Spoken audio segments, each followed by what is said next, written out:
despised and rejected, spit on and disrespected, into my own afflicted. Why didn't they listen to me? The greatest sacrifice no other man could ever give.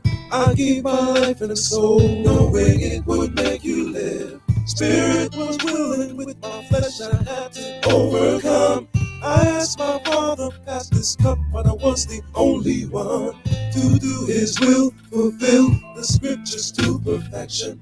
Lay down my life in hope of reconciliation. Christ is on His way. Will you be waiting for me? Christ is on His way. Will I find faith in thee? Christ is on His way. And on this confusion, Christ is on His way.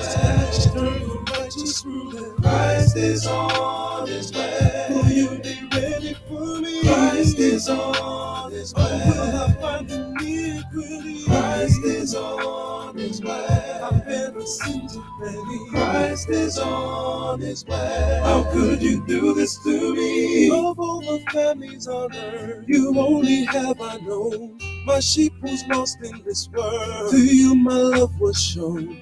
I came to give repentance, forgiveness of your sins, to be a prince and savior, but you won't let me in. Instead you delivered me unto the enemy with all your blasphemies. How could you do this to me? Stiff-necked and stuck in your ways, you broke the covenant.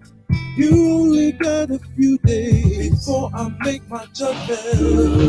Oh, forgive them, for they know not what they do. What they do, what they do. I will be with them face to face till I turn it back to you. Yo, you thought I wasn't coming back? Imagine that, watch the sky crack when I attack. I held back the winds from the four corners. Now you gonna watch my battle wax, get it bloody, no one above me. The bees of them choose me to bruise me, but nothing could move me. You refuse me like you never knew me. I didn't have to do it when I carry your iniquity, your wickedly witchery. And you don't remember me, the whole world watched on my name. They lied, denied that I died, so you kids my side. Now I will return the burden and unlearn, but the whole world heard everything I do for the Lord. If I breathe, I breathe for Christ. If I die, I die for Christ. No matter the price, understand it. I present my body as a living sacrifice. That's right. Repent, for the kingdom of the Lord is at hand. The coming of Yahweh is not, and he prophesied when he was going to be born and died. I hope cats realize that there ain't much time. First and foremost is Satan host post. Keep your guards up and close with the armor of the Most High. He's not a man that he should lie. Hey, with TJ and walk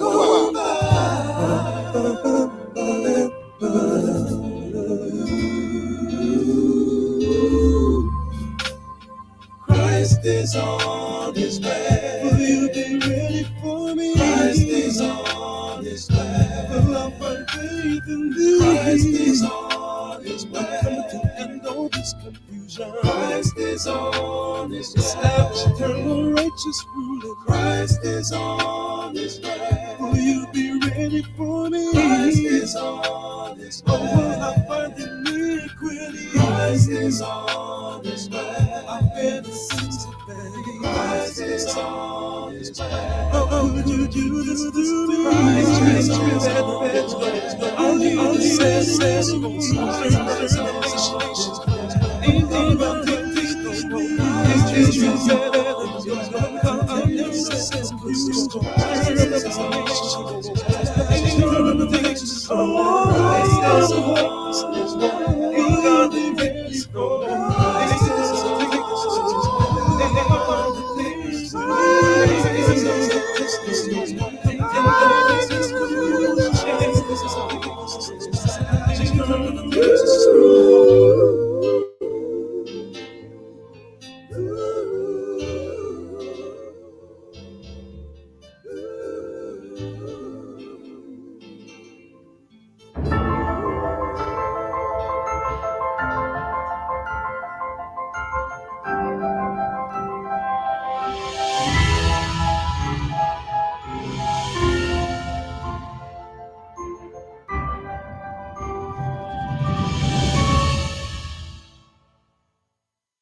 Welcome, welcome, welcome.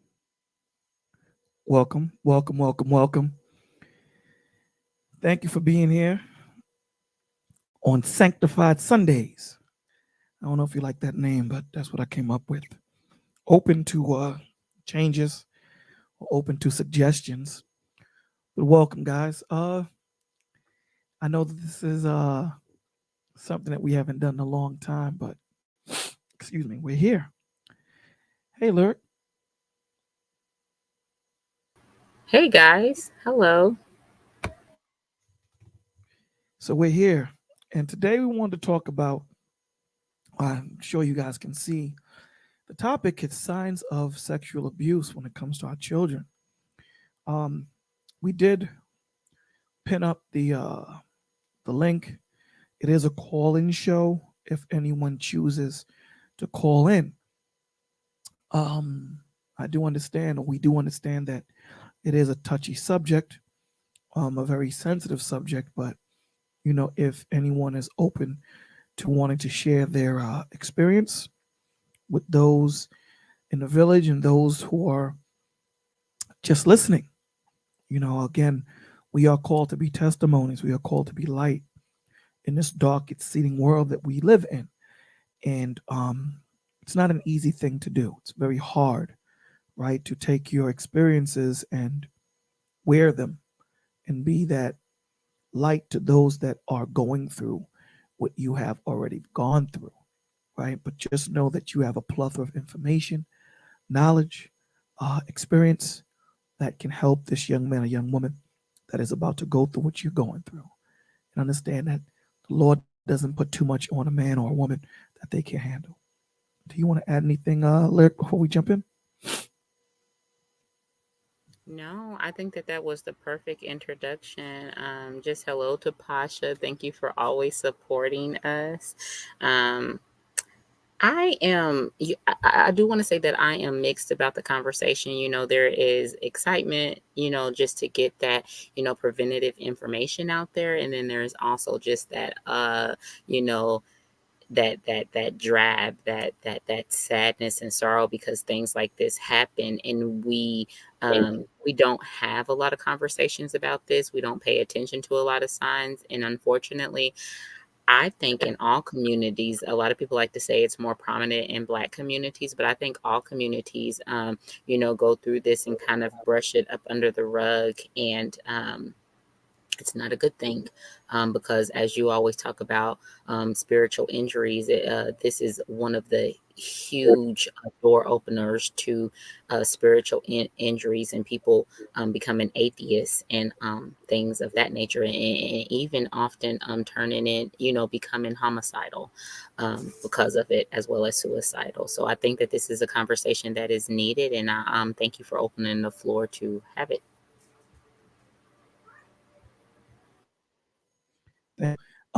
I wanted to also add to it. You can respond to this and tell me what you think. I think that we'll say that this is a conversation that I don't think is had enough. I think, when we look around, air quotes, the YouTube streets, I think that right now there's a lot of conversation pertaining to the adults and what position men should be in and what women should be in. And I think the children fall through the cracks because they are the ones that are suffering so much in silence. So I think that we get caught up so much in posturing ourselves in trying to become a king or a queen or a czar, whatever, and we forget about the children. I do think that that's true. I also think that the conversations that are being had, nowadays, and I'm going to say this, and probably it's not going to be good. It is good that I say it, but I think a lot of ears aren't going to like that I say it. I think that, a person that it is an abuser, this would definitely be their playground. And if I may, go into a snippet of why, if you don't mind. Please. Okay, this would be their playground, because we do miss out on the children, but we forget that a lot of abusers, they don't look like the monsters that we think they're going to look like. They're very cunning, they're very charming. They look for a broken family. They look for a woman with a broken heart that has children that they can attach themselves to. And so, a single mother, a mother that's just divorced, a mother that's searching for a quote unquote hero, a child that's not attached to a father or a healthy, close knit circle there that they can easily get into. That's what they're looking for. They're looking for that child that's quiet and upset because of a divorce, or upset because a father has passed away, or upset because, an uncle has left, or a grandfather has left, or a mother is too busy to pay attention to them. Then they can swoop in and they could be that hero to the child. And so to me, these conversations leave door open to playgrounds, because a lot of women that are seeking help and seeking to be in relationships that they haven't been in, they get attached to, unfortunately, a monster that they don't want to be attached to. That is wow. And that's just that is so important. And I'm glad you brought that up. That is so important, and why it's so important, why we should take our time in the people that we tend to bring into blended families into our lives, and making sure, and why it's so important to have the village, because if it's something that we don't see, maybe someone else will see. So thank you for bringing that up. um, it's so important. So men and ladies, because there are women abusers too, but primarily, I don't know what the statistic is, but I know you might know better than me that there would be more typically men than women would be, right? I think no, I think that more men are brought out, because when it Oh, comes okay. to, when it comes to sexual assault, they have it's still that stigma that, oh, a woman wouldn't do this. Um, but more, the statistics are high for men because more men are caught, but there are a lot of women abusers. There are a lot. It's almost scary how many women abusers there are, that they talk children into doing things that you wouldn't believe. But this problem is huge. It's rampant. It's really out there, and we have a lot of children suffering from it daily, from those that are very, very close to them. They're teachers. And the crazy thing about it is, I think what society doesn't know is that a lot of abusers have not been caught, so they don't have histories. We're always looking for the people that are on the registry list, and a lot of them, they haven't even touched the registry list. They have avoided getting caught and avoided being caught because they are those, I'm just going to use his name, those Ted Bundys. There's a lot of women that see pictures of Ted Bundy, and they choose him over supermodels because he had, welcoming eyes and a soft face, and he was you know he was wicked. um and so they're lurking in our schools, they're lurking in our hospitals, they are everywhere. And I'm telling you, you people need to pay attention to them, because there are those people that are out there that you can tell a person that just has a love for children, and it goes, and that's it. But then there's a certain, if you get an intuition about somebody, because they're around children too much, or they're too into children, you can just tell. There's always something about them. I can't put my finger on it, but there's always something about them. And you need to believe that, like, people need to believe that. So basically, trust your intuition. Yeah. Trust your intuition, because absolutely, we need to understand that you know uh, it's very important that we use this vision that we talk about, right? Trusting your intuition, trusting what you feel, see, hear. It's not just about what you actually just see. It's everything that's going on around you. Everything. So let's just dive into it. I wanted to ask you a question. I want to say hey to Red Lipstick and Jenny and Miss Anae. Hello, guys. Thank you for joining us. Welcome, Village. Welcome. Give them a bomb drop. There's no bomb. Took a second, but we got there. Hey, and you guys, this is not our where this is not our usual conversation, but I am glad that you guys. Oh, look at red lipstick. She Red is lipstick. your What? me.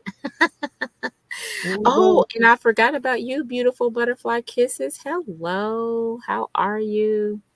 Um, this is not our usual conversation, but we just felt like it was a needed conversation. I know we are usually talking about the Bible, which is awesome and always amazing. And we're going to jump right into that, Monday morning. But I do hope that you guys join the conversation, be it in the chat or hitting that link, because we do want to talk to you guys. And we want to hear your thoughts too. I know that, you know, my voice is quite boring, so I don't want you guys to get, bored, but join the conversation with us. So, Definitely. yeah. 'Cause again, like we say, the experiences that you've gone through, that we've all gone through, the Lord put it in us to go through it, for a reason. So it's very important information. So let's get into it. My first question to you is this: how should a parent deal with their children saying that they have been abused?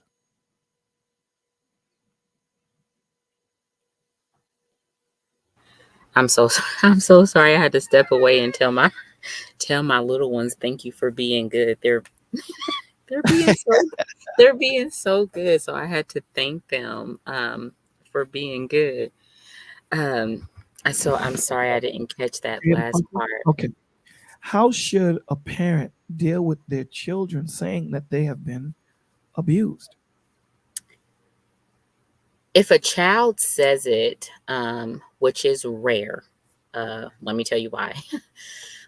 It is you're gonna be in around about the 5% chance, 5% out of 100 of a child just coming to you and openly saying that this happened to them. So a child coming to you is rare. If a child does come to you and tell you this, then you definitely want to go get them checked immediately. If that child is still comfortable with you checking their body, then there are things that you can look for. But most of the time, if the child is in the age group, I would say anywhere from 4 to like 7, and they tell you this, that's not usual for a child to talk about at all. And so you immediately want to believe them. Especially if I know people, might not like when I say this part, but especially if that child is not one to, tell fibs. And usually children don't fib about that. And it is easy for an adult to talk over them and, call them a liar and things like that. But you want to make sure that you are believing the child, because a lot of, now we are going to get a bigger number that when those 5% of children go to their parent or whoever their guardian is and tell them that this has happened to them. It's over 80% of those guardians that usually brush them off or tell them that it isn't true, or what they think happened probably didn't happen. We don't have a lot of parents immediately responding. Okay. Um, let's talk about some of the reasons why, since you brought it up, Mhm. some of the reasons why a child would not tell. Um, Mostly because of confusion, because again, it's a person that has come in and entered and assumed the role of the hero.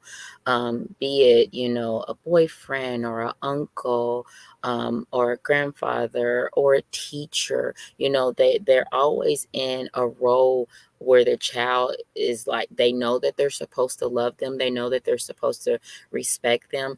And also, you have to remember that they hang over their head things that they can do. They hang over their head things that they can do for the child, with gifts, taking them places, because it always comes with gifts. There's always a grooming process, and this is a lot of the times how the person is able to even get the child to go that far with them because of the grooming process. Because the grooming process, they'll take the child to places, um, they'll give them things like shoes, clothes, candy, toys, whatever it is that they feel like, the guardian wasn't able to give them immediately. They'll provide these things for the child. So the child, sits in a position of, I don't know if I should tell. And then once the person sees that the child is getting that way, that they want to tell, they'll remind them of the things that they'll gave them. And then that's when threats will come in. They'll begin threatening the child. Well, if you tell, I'm going to do this, to your mom or your sister, or I'm going to do this to you, And so you have innocent who is losing their innocence, very, very scared of saying anything. That's definitely wow. Jenny said, and they also another reason is the adult will tell the child that they won't believe you, which is absolutely true. And that's always the case, and it's true because a lot of children, the majority of children, again, whatever community you come from, children are not heard. They're not, and so a lot of the times when children are going through things and when they're suffering through things, it is easy for a person that has assumed this position or this role in their life to get them to believe that no one's going to listen to you anyway, because no one listens to them anyway. Absolutely. A lot of even when they're going through at school, how many times have your child come home and, told you things are going on in school? And a lot of the parents, sometimes it's good to ask. Sometimes it's good to ask, what did you do? But a lot of the times, the mother is, upset, and like, we don't factor in, that the child is really, really going through things in school. We're just, thinking the child may just be acting out, be disobedient because they don't want to be there, or they're just not a good student. And we don't want to look bad. We don't want our child to be the bad student. And so we go off on the child. There's many situations in the child life where they're told to, sit down and be quiet, sit down and be quiet, sit down and be quiet, when they're really, really trying to tell you something important. And we do that to our children even when they get older. When they become adults and they're trying to tell us stuff, we're inserting our thoughts and what we would have done at that age, and we're inserting everything about us, not really realizing that they really, really need to tell us something about themselves. So, wow. And it goes into, and I think we've all been guilty of that. But we lose patience with our children. We don't take the time to hear them. We rush them. A lot of the times they don't have the words to use to tell us what they're going through, especially if abuse or something similar happens to them when they're growing up and when they're young. Mm-hmm. You know, it's hard. Some of the reasons why they won't uh, tell, and you can correct me on some of these things. So, um, Well, I'm pretty sure you looked them up and have them in front of you, so I'm pretty sure you're gonna get them right. you trying to make me look like, what I'm saying? I don't know what I'm talking about. No, I'm not. I'm I'm only not. joking. I'm only joking. But before you explain why they won't tell, well, go ahead and tell why they won't Now, I tell, was and going to then give we'll some of the talk about reasons why they don't, and then we're going to go into the topic of the signs that we need to look for those that are having young children and things of that nature. So, one you touched on, they've been taught to obey adults, and Jenny touched on that. Um, they have been told to keep the secret because of something they might get, or because of a threat. They could be bribed or something like that.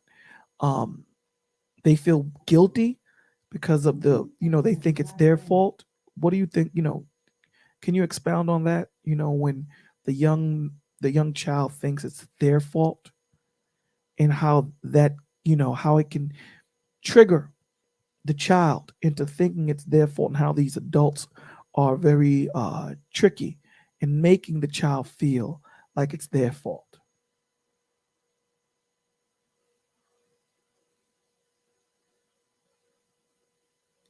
I think we lost her. No, I'm here. No, I agree with all of those, and yes, it's very true. They are taught to obey adults, and that's the biggest reason of them all, because they're taught to, obey adults. And again, like as I stated earlier, these most of the times when this is happening to them, it's someone of authority to them, even when it comes to like an older sibling or an older cousin. A lot of the times they have 3 to 4 years over them, so that older cousin, even though a minor, still is able to assert that authority, like, you have to obey me because I'm older than you. Because when you get children, in these ages, it's easy to put that role on them because we embed that in them from young age. I mean, just take for example, us forcing our children to say hi to complete and total strangers, and the child is trying to shy away and hide behind the parent, and we're like, speak, speak, speak. They don't have to speak, it's a stranger. And then how in this moment are you telling me to speak to a stranger, but then in the next moment you're telling me not to speak to strangers, you're telling me to run from strangers? So a lot of the times we don't pay attention to when we are confusing our children, if that makes sense. We don't possess that consistency that they're supposed to have, and in that it leaves room for people to get in. Absolutely. What about also them being taught by the abuser that this is a regular occurrence, like this is supposed to be normal? Yeah, but that's just part of the manipulation. That's part of the grooming process. So, that comes in with the grooming, Oh, I gave you this. Remember this toy I bought you, or I took you here. You're the special one, all that's part of the grooming process. So, then that's just the next thing in. It's normal. It's supposed to happen. It's okay. You love me, remember? So yeah. So, guys, just be mindful of the men and women that you allow into your home, that you allow around your children, because this thing can get tricky. So, let's talk a little bit about the signs that we should be looking for. Yeah, So, and real quickly, if you guys fear that a child is being abused, it's always good to alert DCS and let them know, or try to get the child to safety. If you could get them out of their guardians, if the guardian is not paying attention to what's going on, there also is a number for that, and there is an online service, and it's called RAIN, um, and that is RAINN2Ns.org. And then the number is 800-656-4673. You can report anonymously, or you can also try to get the information, to the child so that they can report and tell. But there's things out there where you can help. I'm just saying, please don't stay silent, because a lot of the times children can go on to be abused for years. And then by the time they are a certain age and they come, it's brought to people's awareness. They're at an age where people will begin to say, oh, they wanted this to happen, or they liked it, especially when it's little girls, just because they've arrived at 13 or 14 or 15, and it's not true. And so, yes, please report it. Like the old saying goes, if you see something, say something, but please don't let it go on. And then please don't blame the victim, because if you find out by the time she's 15 or 16 because she got pregnant by her abuser, believe me, it has gone on for years. She probably had been touched for years, and believe me, she didn't want it. and also, the abused also sometimes take on the attributes and become abusers themselves. The majority of them do. It's one of two things. Either they become abusers, or they become very, very promiscuous. A lot of the times when, a teen girl or a teen boy becomes extremely promiscuous, it is not because they're choosing to be, it's because they're just trying that. I mean, it was pressed upon them. A Mhm. lot of the times the little boys are trying to figure out, if they're, the big G word that I don't want to say. And so they're trying to find, their true sexuality and trying to make sure that, hey, this, I'm supposed to be on this side. This is what I like. A lot of the times the girls are thinking that's all that they have to offer, because it was taken from them so young and they couldn't explain it and they didn't have a way out of it. So they're just like, hey, let me continue on. So a lot of times, if you see a child that is extremely promiscuous and you just don't understand why, I would definitely say try to have a talk with that child and try to understand why, because most teens don't just go to, I want to have sex, I want to have sex, I want to have sex. They just don't do that. So, guys, understand that I think that we tend to not think that how deep, the ripples go. Hmm. We tend to think that, she wanted it or he wanted it or whatever the situation might be, and not really think on how deep when, and I always give this example that, they tell you don't touch a butterfly's wings because of the fragileness of, I don't know if fragileness is a word, but it is today, because of how fragile the wings are. And this is how fragile the child's psyche is. And once the child is introduced to this abuse, we don't, you have to understand how deep this abuse will affect the psyche of a child. It would affect the rest of their lives. It doesn't, that sexual abuse doesn't go away. You don't grow out of it. You don't forget it. It marks a person for the rest of their life. I don't care who it is. You can, it is less than, I want to say, about 10% of people that have been sexually abused that come out of sexual abuse. And I won't say that you won't be able to tell that they haven't been sexually abused, because there might still be some remnants of things that they do to just cope with everyday life, especially if the abuse has went on for years. If the abuse went on for years, that person, they don't grow out of it. They don't forget. So therefore, a lot of people that are running around that are, heavy on drugs, abusers, suicidal, homicidal, all these things that were like, oh, this is just a terrible person.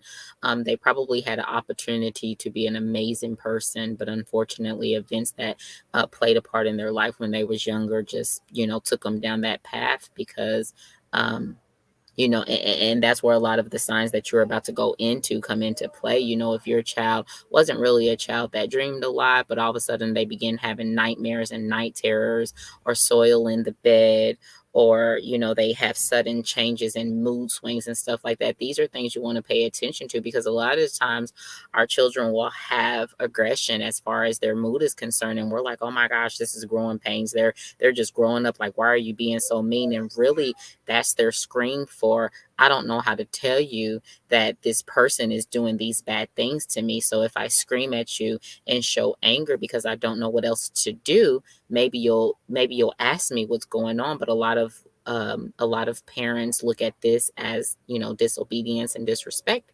And what do? We punish the child, isolating them further into their thoughts. And then this creates a heavier scene for them, that no one cares about them, and now they don't know how to escape their abuser, because now my helper, the one that's supposed to bring me out of this abuse, is not paying attention to my pleas. That is so important because then that can lead into them thinking that they're alone. It can lead into suicidal thoughts, self Yeah, delete, the self Mendez defeating brothers. thoughts. Have you heard of the Mendez brothers? Absolutely. The Mendez brothers, they end up killing their father and their mother. And the only reason why they killed their mother is because they found out that she knew their father was abusing them, but he was a very, very, you know, he had a lot of power, not only in their home, but, outside of their home. Very And, active. and so, the younger brother, it really, really hurt him, when his mother, when he was like, you knew, and, she just was like, she acknowledged that she knew. So, that night he went to his older brother and he's like, we should kill them. And they got, life sentences, which I know that I'm going to say this and people are going to be like, oh my gosh, you're crazy. I do not think that they should have got life sentences for killing their parents. I think that they should have, went through some type of counseling, or some type of heavy rehabilitation. Murder is not the answer at all. Um, but years of abuse from your father, and knowing, okay, Tuesday night this is going to happen, Wednesday night this is going to happen, and then to know that you're in a home, living in a beautiful mansion, everybody think you're the perfect family, and knowing that your father is this monster to you. What do when you have no way out? And when you go to a person thinking, when you go to your mom thinking that you're going to get out, you only find out that she's not going to say anything because she fears him, and she's going to allow him to continue doing this to you because she wants to keep your life the way it is, so that her comfort isn't messed up. So what do you do? So my question to you would be, okay, so let me ask you this then.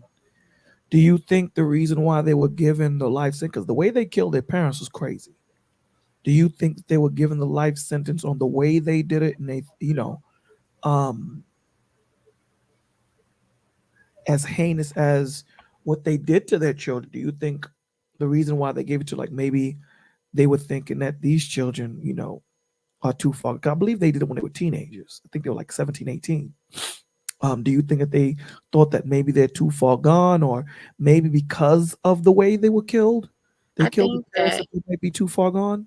I think that they did look at the malicious intent of the act, but you also have to think about, I think that the one thing I think that the judge and prosecution missed was that, it was, the malicious intent was definitely there, but it was also tied into, a lot of feelings, just like when, passion crimes happen, and you get a woman that stabs a man, 30 to 60 to 100 times. When a crime happens, there's so much emotion tied into it that, there almost is no separation from that hate, right, and that love. There's almost no separation. So you got to think that the way they killed their father and the way they killed their mother, these were two people that they were supposed to believe in, that was supposed to make life comfortable for them, that was supposed to make life happy for them, and they turned their life into a living hell. So was they supposed to kill them sweetly? I'm, playing devil's advocate, but do you No, no, I understand what I'm understand. saying? I understand. And that was Yeah, a good, that was, the only reason why, because what we want to do is give all aspects of it so that we can gain clarity. We don't want to make it look like we're giving one perspective. We want to right. give all perspective because that's how the truth is brought out, from not being Mm. biased to the situation. And before we move on, I just wanted to say two things. One, can you please put that information in the background so I can Hold on. copy it? Hold on real quick. I have taste sushi, but grandma's talking. Are you gonna go sit down Yeah, and I'm okay. and you're gonna be good? Would you like to say hi to the village? Say hello, village. Hi, village. Okay, go sit down. Hey, Okay. Thank you. can you put that information in the background, in the back chat, so I can add that the to all the other numbers and information that we have that we put available for the people. And two, guys, like Lyric said, it is very important. This is not snitching, man, because I think that we get the definition of snitching conflated, and we really have lost what it means. If you see a crime happening, if you see abuse happening, and you don't want to get involved, these numbers that are in the description, they won't take your name. They won't, right? So Snitching is when you and I do a crime and I get caught and I tell. But if we're seeing a child being abused, if we're seeing a robbery, a man or a woman being raped, or things of this nature, that is not snitching, guys. It isn't. So please don't be afraid. All these numbers are in the description. Please use them. They are available and they are free. They're free, and All of them are free.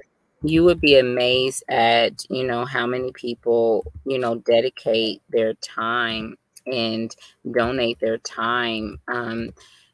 Psychologists, therapists, dedicate their time to work these lines just to be there, waiting on people to call. The surprising part is how many people, don't call. They even have lines where if you need to chat with somebody about not only sexual abuse, but, if you've been raped, you can call and talk about it, even if it happened years ago. You can call and you could get help for many, many other things. If you found yourself in situations of mental abuse in relationships, if you found yourself in physical abuse, there's so many lines. And even if you don't want to talk to somebody verbally, they have online chats now where you can literally text to talk to people, and they could give you comfort, they could give you resources, they could just be that listening ear, because a lot of the times we don't want to share things with people because people, as people, we have the tendency to center. I talk about centering all the time, but we have a tendency to center where we're inserting ourselves, and instead of listening to the other person's program, we are inserting our own. We are inserting, well, this happened to me and that happened to me and I got over it. But you may be stronger, than your friend, or you may be stronger than the person that is talking to.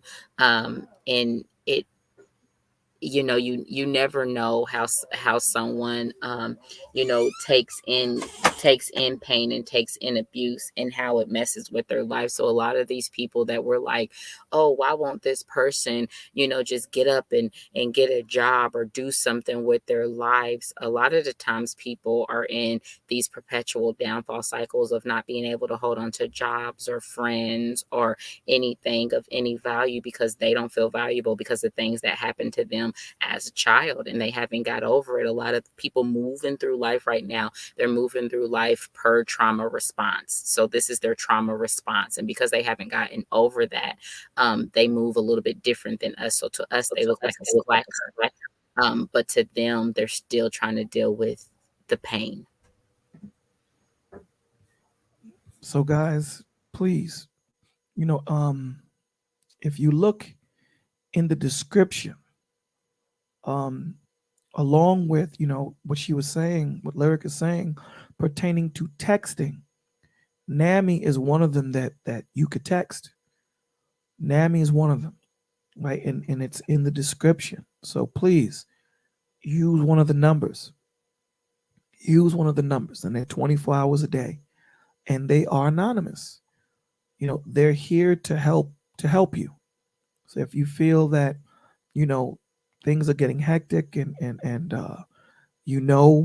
of a situation where this is happening, please do not. If you see something, say something. As Lyric said, I mean, as simple as that slogan is, it's straight to the point. If you see something, say something. All right. So I just added the sexual assault line to the description, so it will now be in every description that we work with. So guys, please be aware. Okay. We talk about, we don't know that these things are out here where we can get help. We don't know about the support, and we need help, and we don't know where to go. Well, you have all these numbers, right? You have all of these things. So there is no reason to say that you can't get help. Then you have us here in the village where we talk to you and we point you in the direction of getting professional help. These guys this is what they do 24 hours a day. So there is no reason why you don't get the help.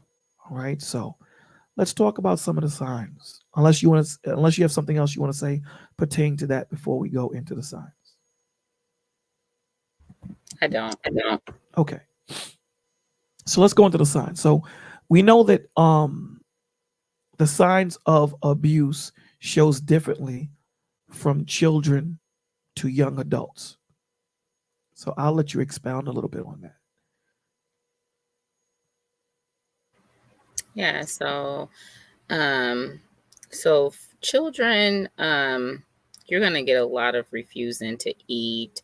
Um, the decrease in appetite is going to be dramatic. Like it's going to be a dramatic drop.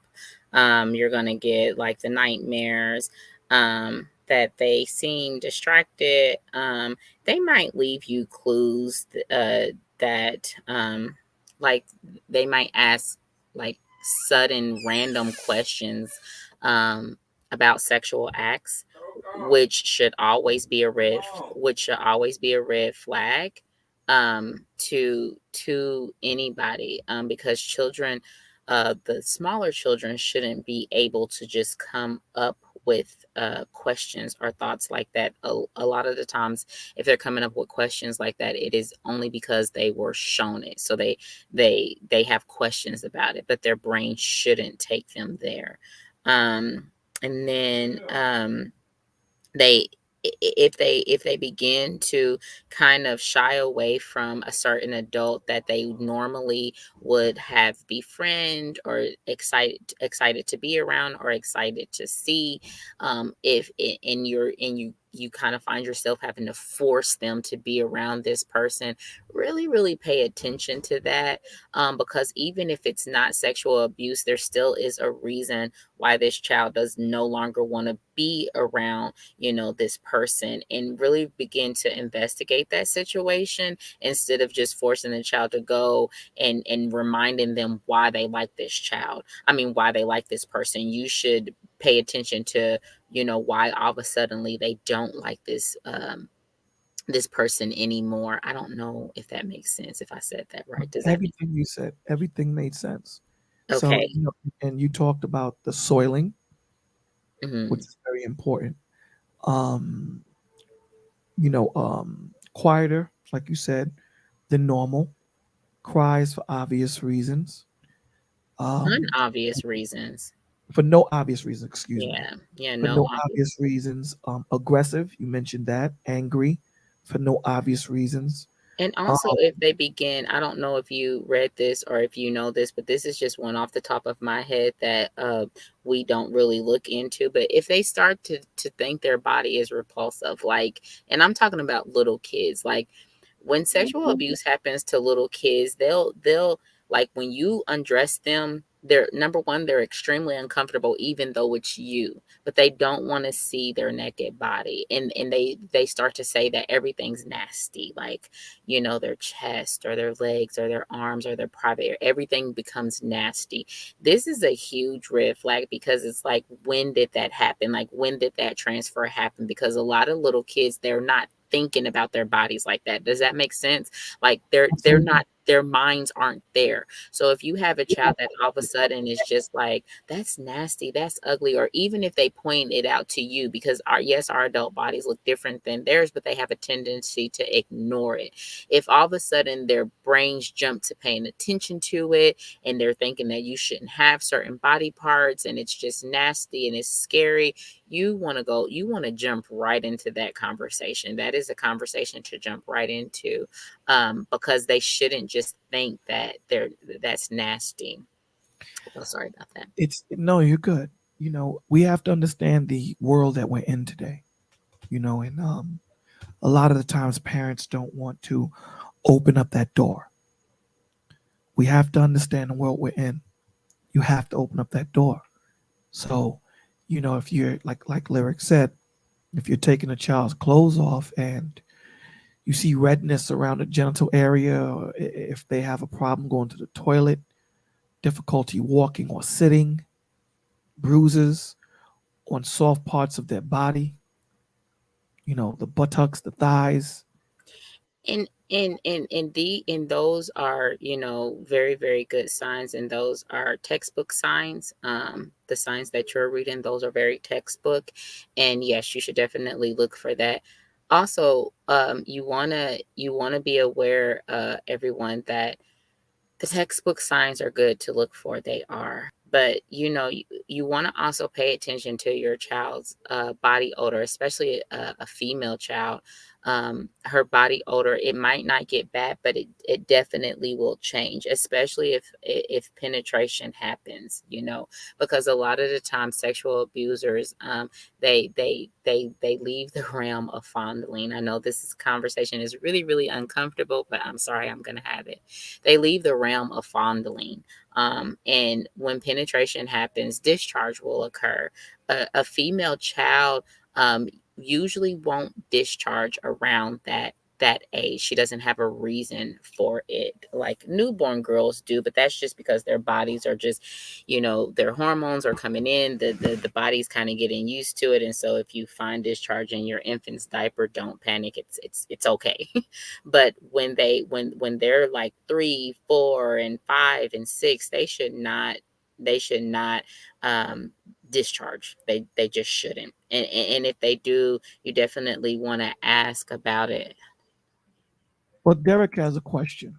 He says, "How do you know if you were abused as a child if you have no memory?" So let's say you put that memory out your mind. Yeah. Now you're an adult. Hmm.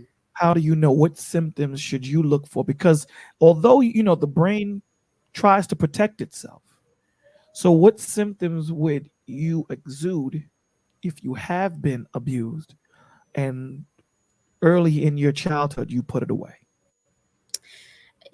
And this that is a really, really good question, because as children, especially things like that, if it has happened young, and a lot of people have forgotten about it, and a lot of people's minds have been probed to remember, because a lot of people go through things in life, and they don't really remember what it stems from, and it's but because the trauma was so hard, they kind of forgot about it. They forgot that they were a victim. Excuse me, they forgot that they was a victim of sexual abuse, because in order to cope with just being, still being here, they forget about it. And so they also have a tendency to not even remember that they was young.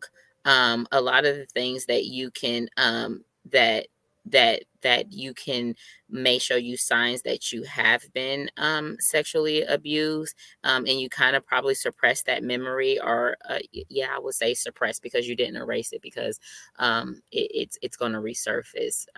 Sometime in your life it's going to resurface. If it's hard for you to go to sleep at night, a lot of people that have been sexually abused, they have to find ways to comfort themselves to go to sleep. Be it rocking. A lot of people will rock themselves back and forth, shake their legs back and forth, or they'll do many things before going to bed at night, because they don't want to go there, because nighttime has a tendency to semblance, I'm alone. And that's kind of your brain reminding you that something bad happened. So you don't want to go there, because you don't want to have to remember. Um, you have a tendency to kind of have a lot of stomach issues, and sometimes it can be mental, but because of the mental stress has plagued you for so long, it actually turns physical. So a lot of people that have suppressed that memory and they have a lot of stomach issues when they get older is because something very, very traumatic happened to you, be it sexual abuse, be it being left behind, be it losing your parents at a young age. Something really, really traumatic happened, and it throws off your system. Literally, like literally throws off your system. A lot of people that have suppressed this also have a tendency to not be able to be very accepting to people.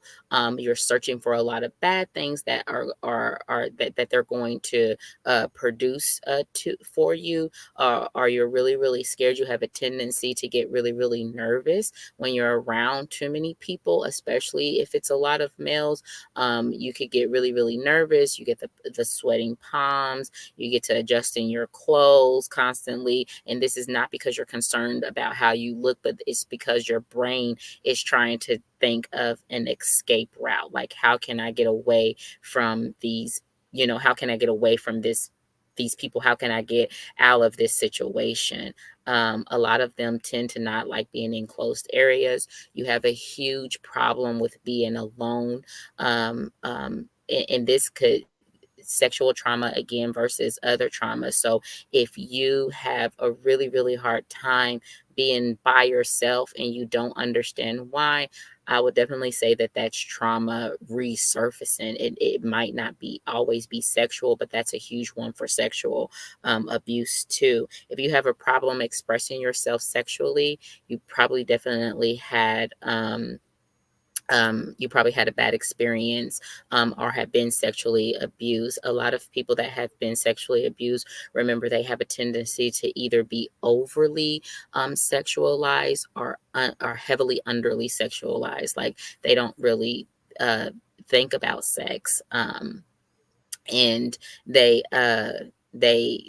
tend to run from it. It's very hard for them to even think about sex. Also, body issues, those don't go away as a child. Those linger on in your adulthood. So a lot of people that have been sexually abused, no matter how heavily attractive they are, it's very very hard for them to see it. It's very very hard for them to understand it. And this comes from, the trauma that their brains and their bodies and everything that they had to endure during that time puts them in a place of extreme body dysmorphia.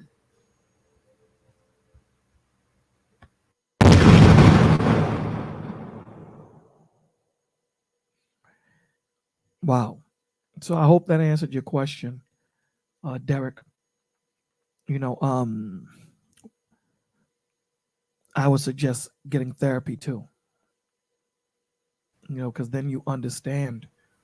You can have a professional guide you through that trauma and give you coping skills to get through it. What do you think about that, Lyric? I absolutely would agree. I would never shy away from, you guys know that I'm like a huge talker. I'm always going to promote therapy.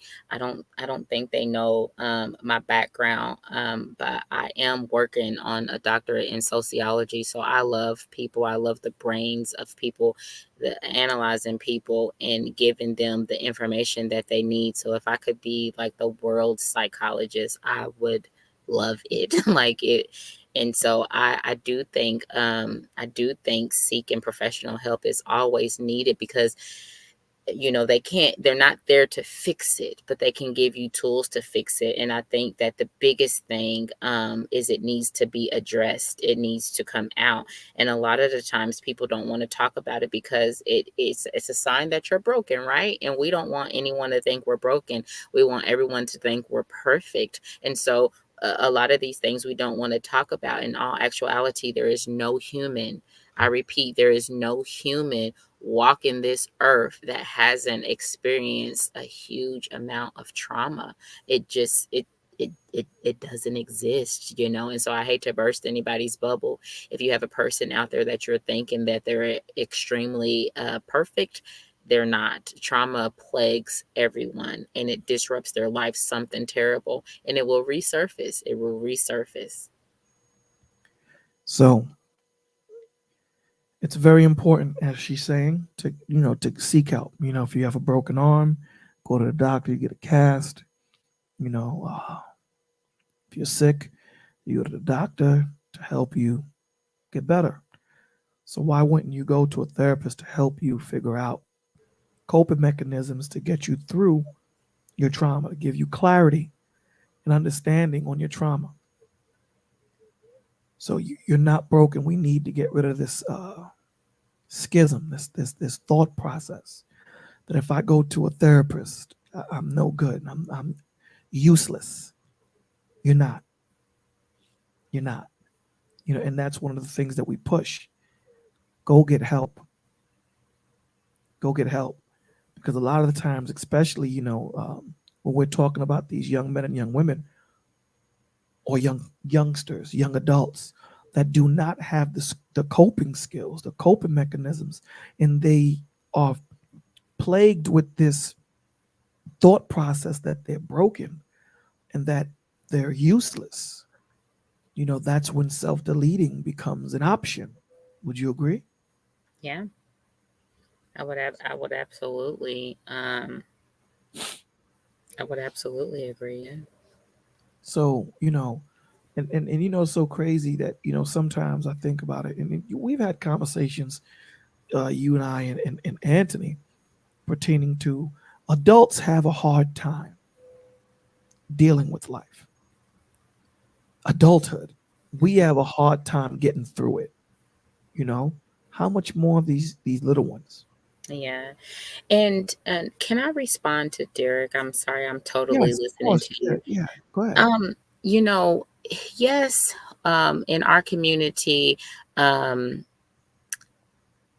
children have a tendency to be hypersexual, but you have to factor in that this always isn't an indicator that they have been sexually abused. In our communities, we have a very, very low economic stance positioning. We are very, very low on the pole of influence. And a lot of our families are heavily living in just a deprived state, where there's just a lot of people in the household. Children don't have a lot of access to food. They don't have a lot of access to family resources. They don't have a lot of access to anything, right? Sometimes running water, lights, the list goes on and on and on and on. And so sometimes, it's the mental abuse that can make you hypersexualized. It's physical abuse, because a lot of the times, because we weren't raised to understand that whooping and hitting isn't always the answer. There's a lot of other ways to discipline. This weighs heavy on the child too, because like sometimes that is abuse. That is physical abuse. You don't always have to be like slapped in the face or punched in the mouth, or show this heavy hand to understand that, okay, my parent wants me to sit down and write my name, or my parent didn't want me to go in the refrigerator that doesn't have anything in there anyway. Um, and so a lot of times life stress or bad family relationships could lead to a child being hypersexual, and expressing themselves through sex, because they don't fully understand sex, or they don't fully understand their body. That release of that sexual act is a momentary calming for them, and so they begin to constantly look for that, because that becomes their only escape.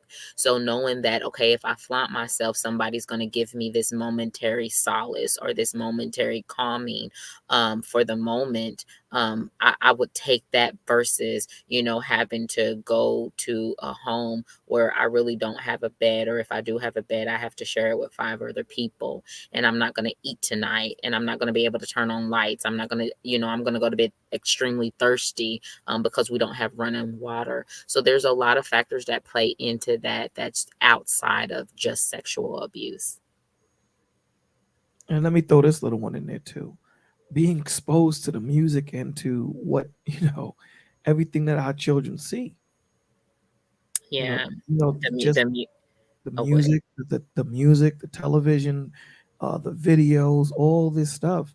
And they may just think that this is how men and women are to react to one towards another. Yeah, that because and remember when we talked about, I don't know, I'm pretty sure, I don't know if you're going to remember this, but remember, um Bola, when I talked about before how going through puberty, a lot of um children, when they're going through puberty, their body is just they just get a huge introduction of hormones. Right. I And remember. these hormones, you don't know, the child literally doesn't know what to do with them. Like you kind of almost spaz out because the body is like, boom, here's all of it. Like it doesn't meter it in it. You get all of it. So not only are they going through growing pains, but they're going through a complete and total mind switch. That's why you get some teenagers that can just flip out and kill. You get some that, flip out and go into sex. Some want to try a whole bunch of stuff happen because they're trying to understand what's going on with their body. Their body is literally kind of just like they feel like their body is warring with itself. They don't know what to do. And we don't have a lot of parents sitting down telling them that, you're going to become angry, you're going to become, upset. You're going to become angry with me. You're going to have times where you want to talk a lot. You're going to have times when you don't want to talk a lot. You're going to have times when you want to explore your body. You're going to have times when you hate your body. And this lasts with them. This lasts for about 2 to 3 years until they finally until it finally calms down and they start to understand like who they are, why they're going through it, and the change kind of settles out. Think of it as like a huge tide coming in, and when it comes in, you get this huge wave that's coming in, and it's going to crash really hard. And once that crash hits, that's them scrambling to understand what's going on and understand their body. And so they just don't know. And so many things happened, so many things goes on with them when that happened.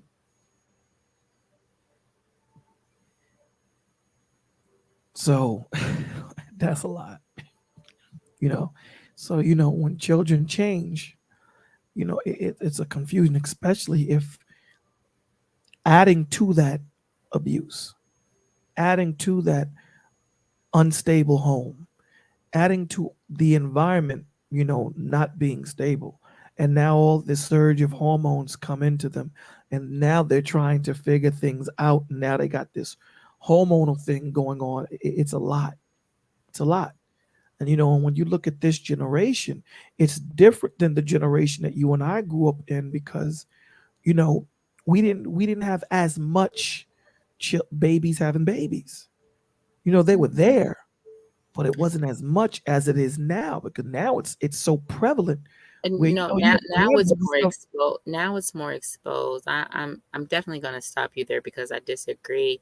It was prominent then, but remember those girls was being put away or hurried up and married off. They were able to quickly have the children, and then that whoever was that acting adult in their life would take the child and raise it as a sibling or send it off to an auntie. So you really didn't get to see it because the girl just kind of disappeared. So it was around. It was just nowadays it's just more.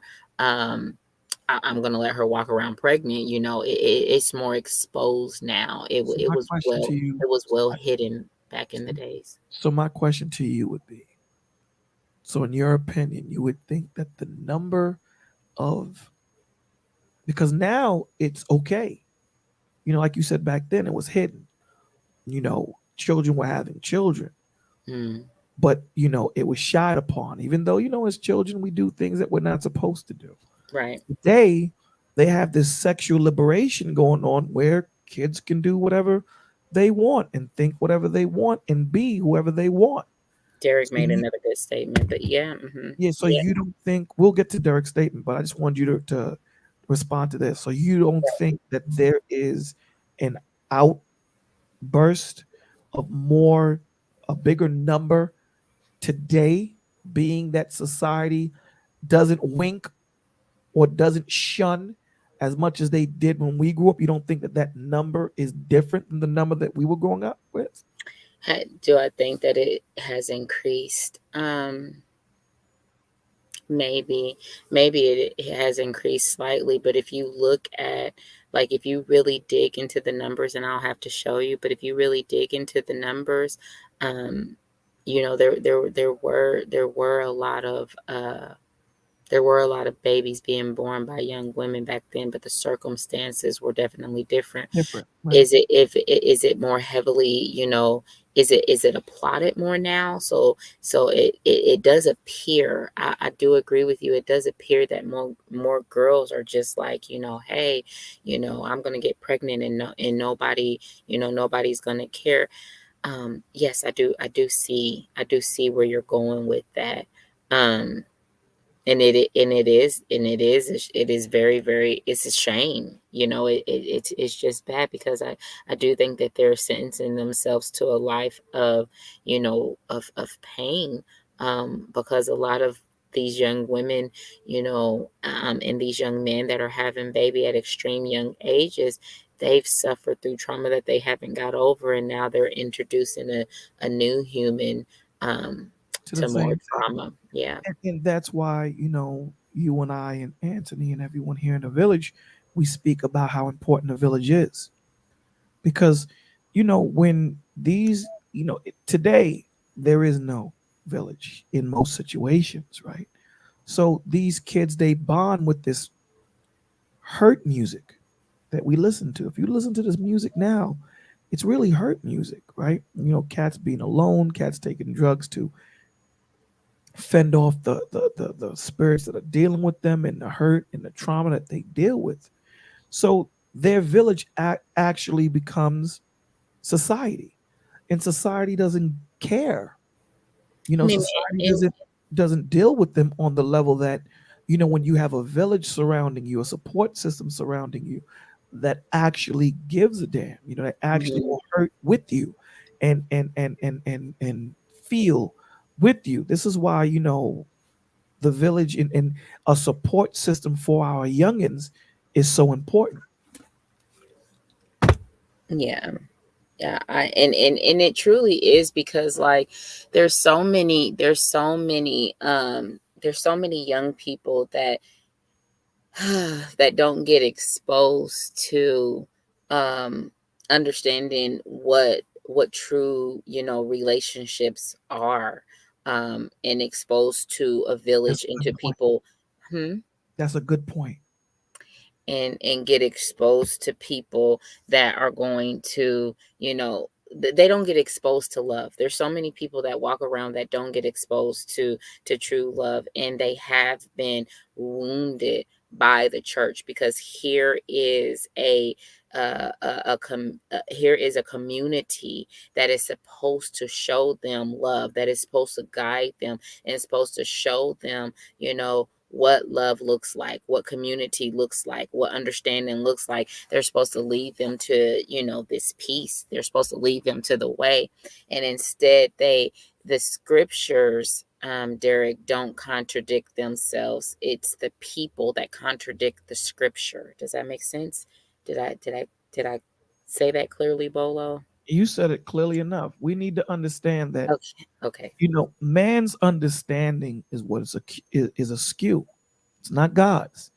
Man's understanding for power, man's understanding for greed, man's understanding for pride is what's askew. You know, Right. and we have to understand that. In most churches, you're absolutely right. They need to understand these They things, and they Yeah, don't.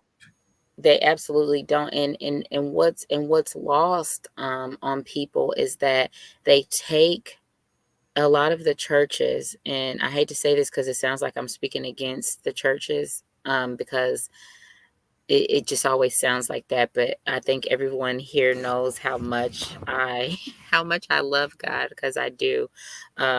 He's the only reason why I have made it as far as I've made it.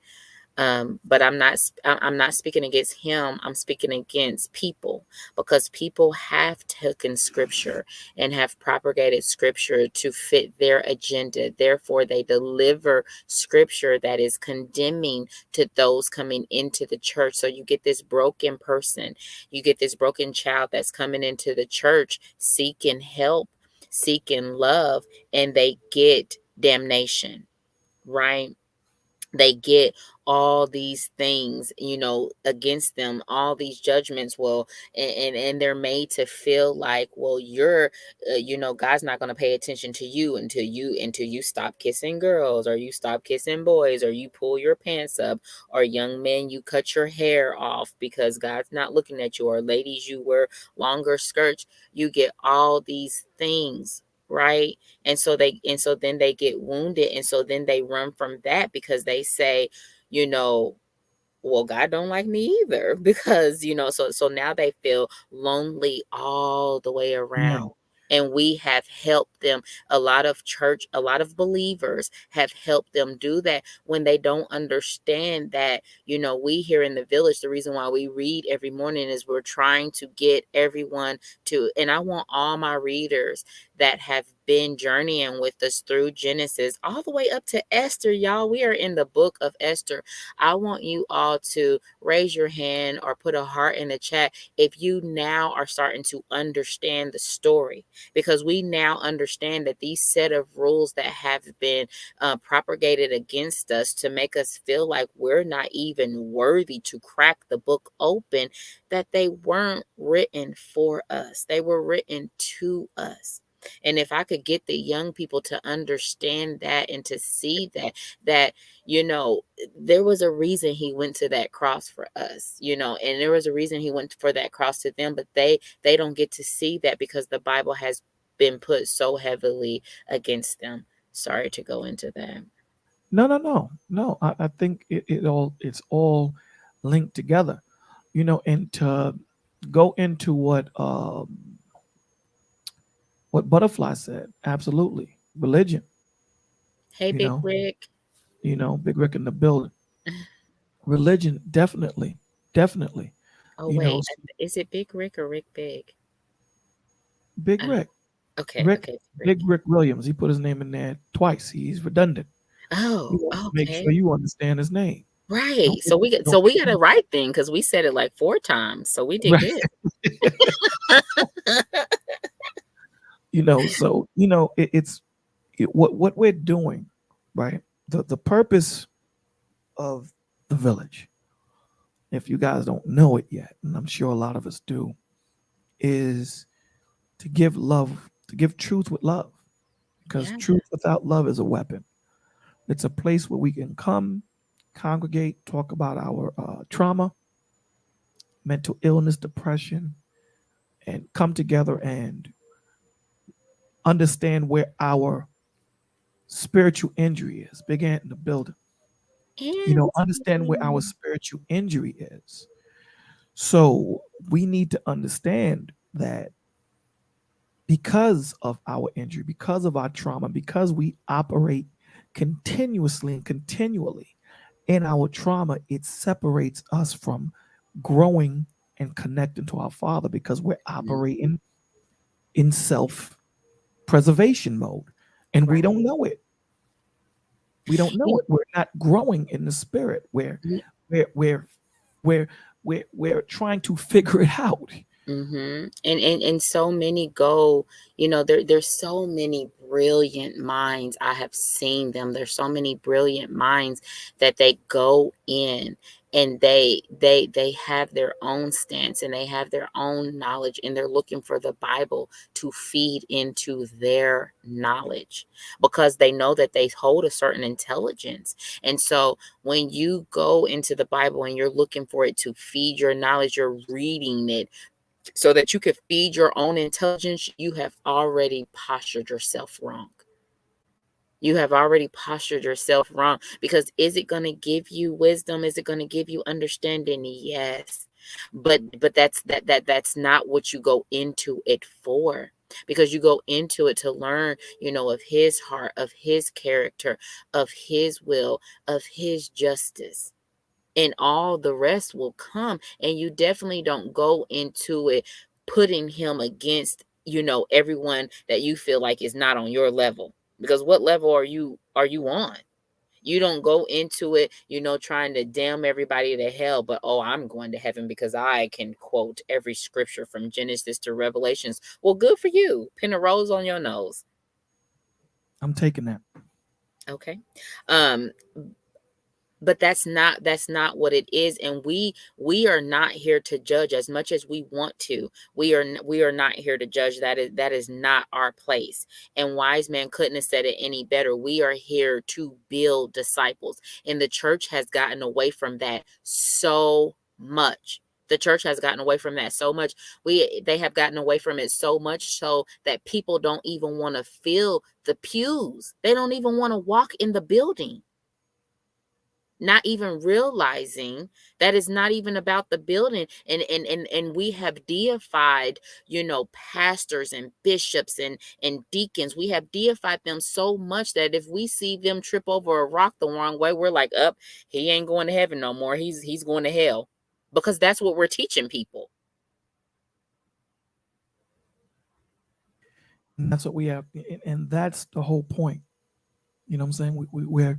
We're taking God off of man and looking to who God truly is. Mm-hmm. So we have to understand that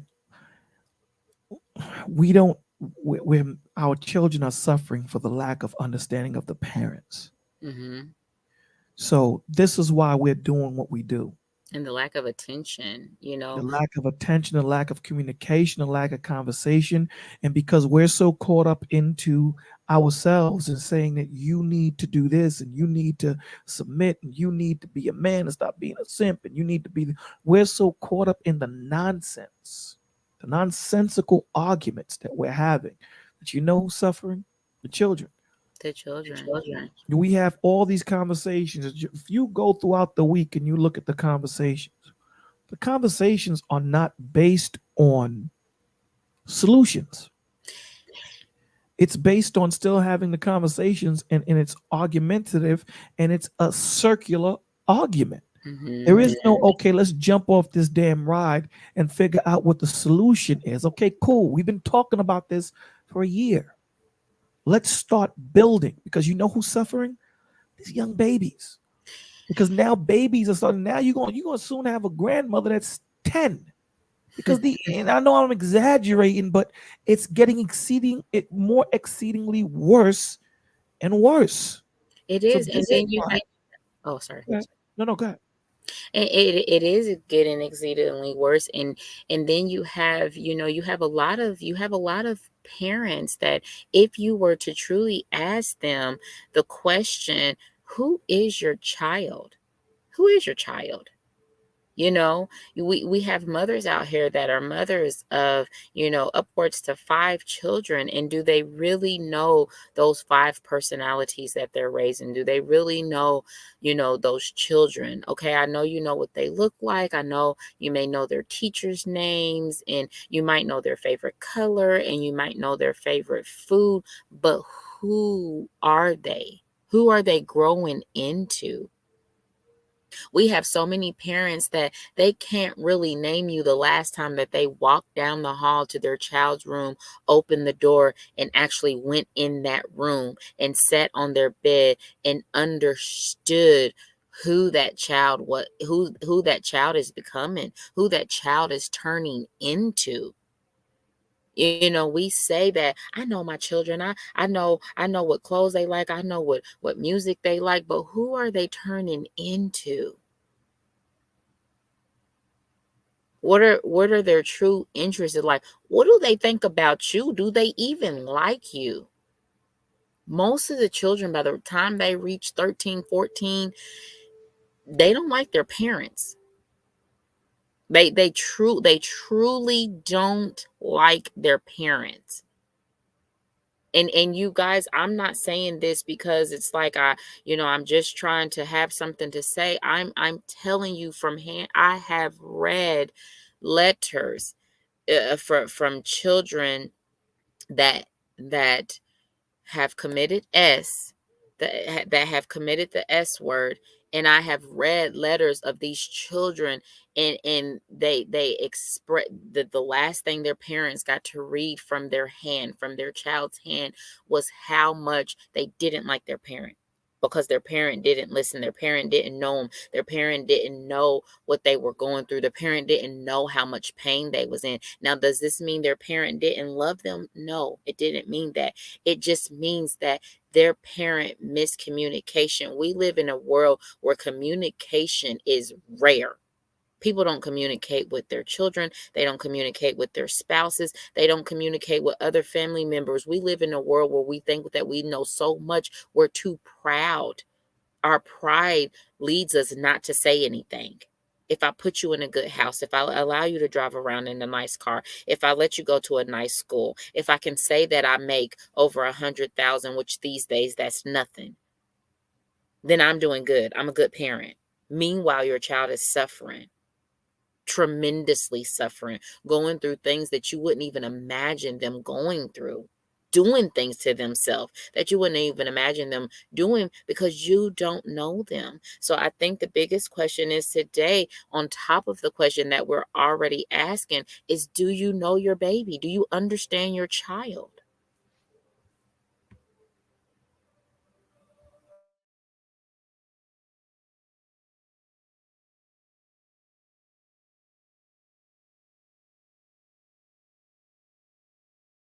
There is such a bigger conversation that we need to be having. And I don't think you guys are hearing what Lyric just said. That these children, and these are the letters that she's physically reading. Now imagine, and this is the thing, right? We ought to learn from other people's mistakes. That's what we're supposed to do, right? Learn from other people's mistakes. That's the purpose of being a light in a dark world, so that other people can learn from the mistakes that you have made, that I have made, that we have made, so that they don't have to go through it. And she is physically telling you, if you can close your eyes and just imagine, as crazy as this analogy is going to be, a hypothetical analogy is going to be, imagine your child has self-deleted, and the thing that they wrote was they didn't like you, that you didn't understand them. Think of that. Just take a second to think on that. Those that have children should be looking at your children, man.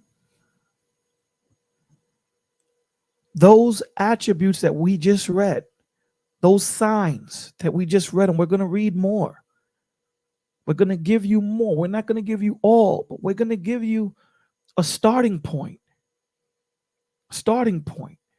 If your child has any of these things that Lyric is saying and that I'm reading, you should really be considering getting your self-help and this child first help. Having a conversation. Really. Because, and you could correct me if I'm wrong, these children don't want to self-delete.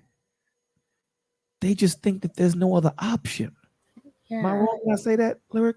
No, I don't excuse me. You're absolutely not wrong. Sadness and not feeling understood and not being heard, we as adults know how that feels, right? Imagine feeling that in your complete and total dependence is on someone else. I depend on you to eat. I depend on you to have a place to sleep. I depend on you to take me places. Like, my complete and total dependence is in you. We can feel this way, but if we wanted to, we can get in our cars. We could go wherever we want. If we wanted to go buy ourselves some ice cream to make ourselves feel better, we can do that. We could pick up the phone and phone a friend and say, "Hey, I'm coming over." But when you live under someone else's rule and someone else's, authority, and they run your life, and you go to that person and they already don't understand you, this person being your parent, and you say, hey, I really need to go see Jenny, and you're like, no, it's late, go sit down, it's a school night, you can't go, go sit down and be quiet. A lot of the times we don't understand how that that's the end of the world. Right, we're dealing with little humans that don't have their logic or their reasoning, that their brains haven't developed into understanding that whatever you're going through is going to end shortly, like it's not forever. Did that just make sense? It did. They it, they don't think, they don't understand the world is bigger than their problem. the world is big, and so this grows. And so I know a lot of the times when I get up here, it makes me sound like I'm saying, don't discipline your children. Don't tell them no. I'm absolutely not saying that. What I'm saying is communicate with your children. Because a lot of the times when they stop seeing you as a dictator, and they start seeing you as a parent, and they start seeing you as, okay, I know this person is my parent, but I also know that it's not going to be easy for me to walk in their room and tell them that, I'm no longer a virgin, or it's not going to be easy for me to walk in their room and tell them that nobody in school likes me. I can't make a friend to save my life, and it's making me feel bad. But at least I know I can walk in there and I can tell them that, and they're going to listen to me. They're not just going to brush me off and tell me, oh, it's not the end of the world. You'll be okay. You'll live through it. But Because I'm telling you, mom, or I'm telling you, dad, I'm not living through it. I'm not okay. let me say this to add to what you're saying, because what you're saying is so important. When they think that understand, okay, as a man, my house, my home is supposed to be someplace that I'm safe in. I'm not safe in the world, but when I come home, I'm supposed to be safe. And as a man, if I don't have a safe home, I feel like it's out of order. It puts me in a thought process. Now imagine your child, and just go off what Lyric just said. No one wants to befriend this child. If anything, they're bullying this child. And the one place that this child should feel safe at, the one place that this child should be heard in, the one place that this child should be able to converse, he or she is not afforded that. What option does this child have? The child's brain is not fully developed. This child thinks that this issue is the world. Doesn't know that the world is bigger than this problem at this Add into point, it because right for now them it in is. reality. Right now, in this place that they're in, this is the world. Mm-hmm. This is my issue. And I should be able to come home.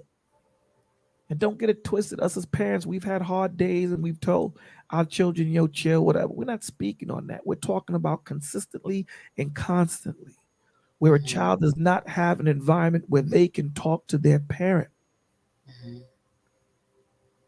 What do you think they're going to do when they haven't been given the coping mechanism? They're only 13. Mm-hmm. You sit there and tell them, well, figure it out. Figure out what? 9. 9, 8. 20 in 2016, the self-deletion rate for 9-year-olds skyrocketed. And this, you guys, this is not something that I'm telling you because I read it. I was entering these names into the system. My fingers were putting these deaths into the National Report and Death System for the CDC. 9.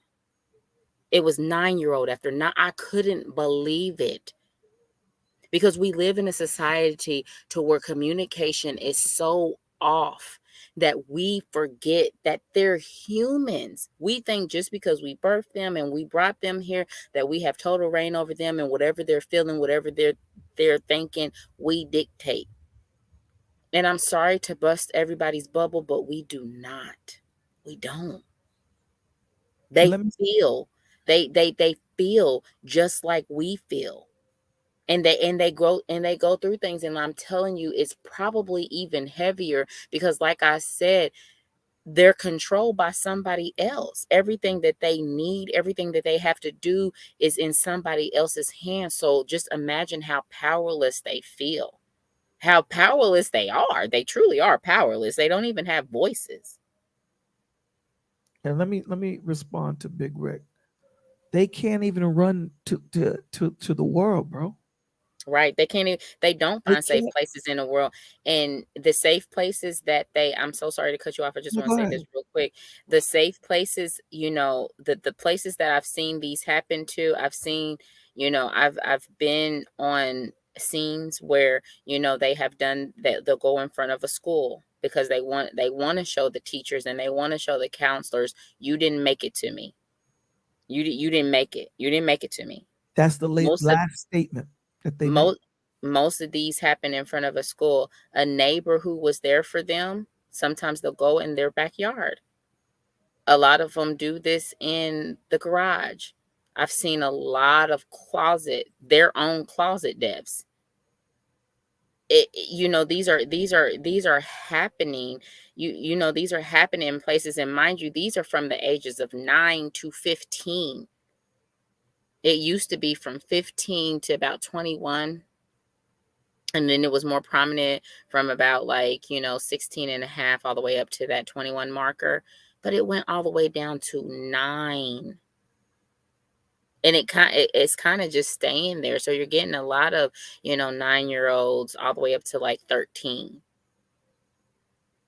And I feel like moments in life where where you should be happy. At least that's what we think. Because when we hear those ages, the first thing we think, well, what do they got to be sad about? They don't have bills to pay. They don't have this to do. We put all our problems, all our worries that we would think about, we put it on them, never going to them and just asking why. And we're taught that, right?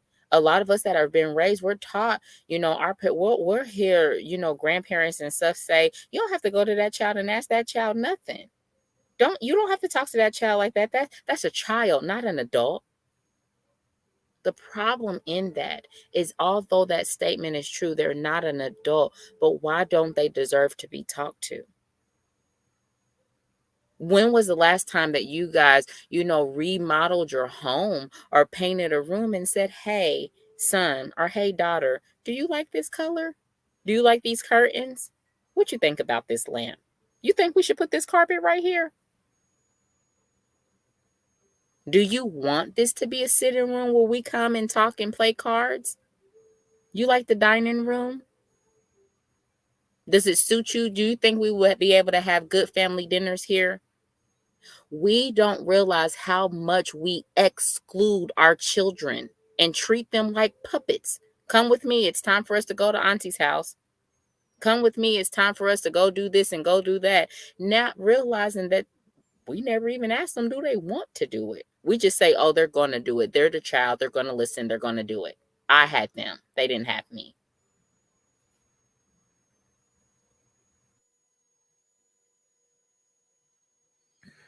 Guys, what we're saying is that, especially in this day and age where society is trying to grab the minds of our children, right?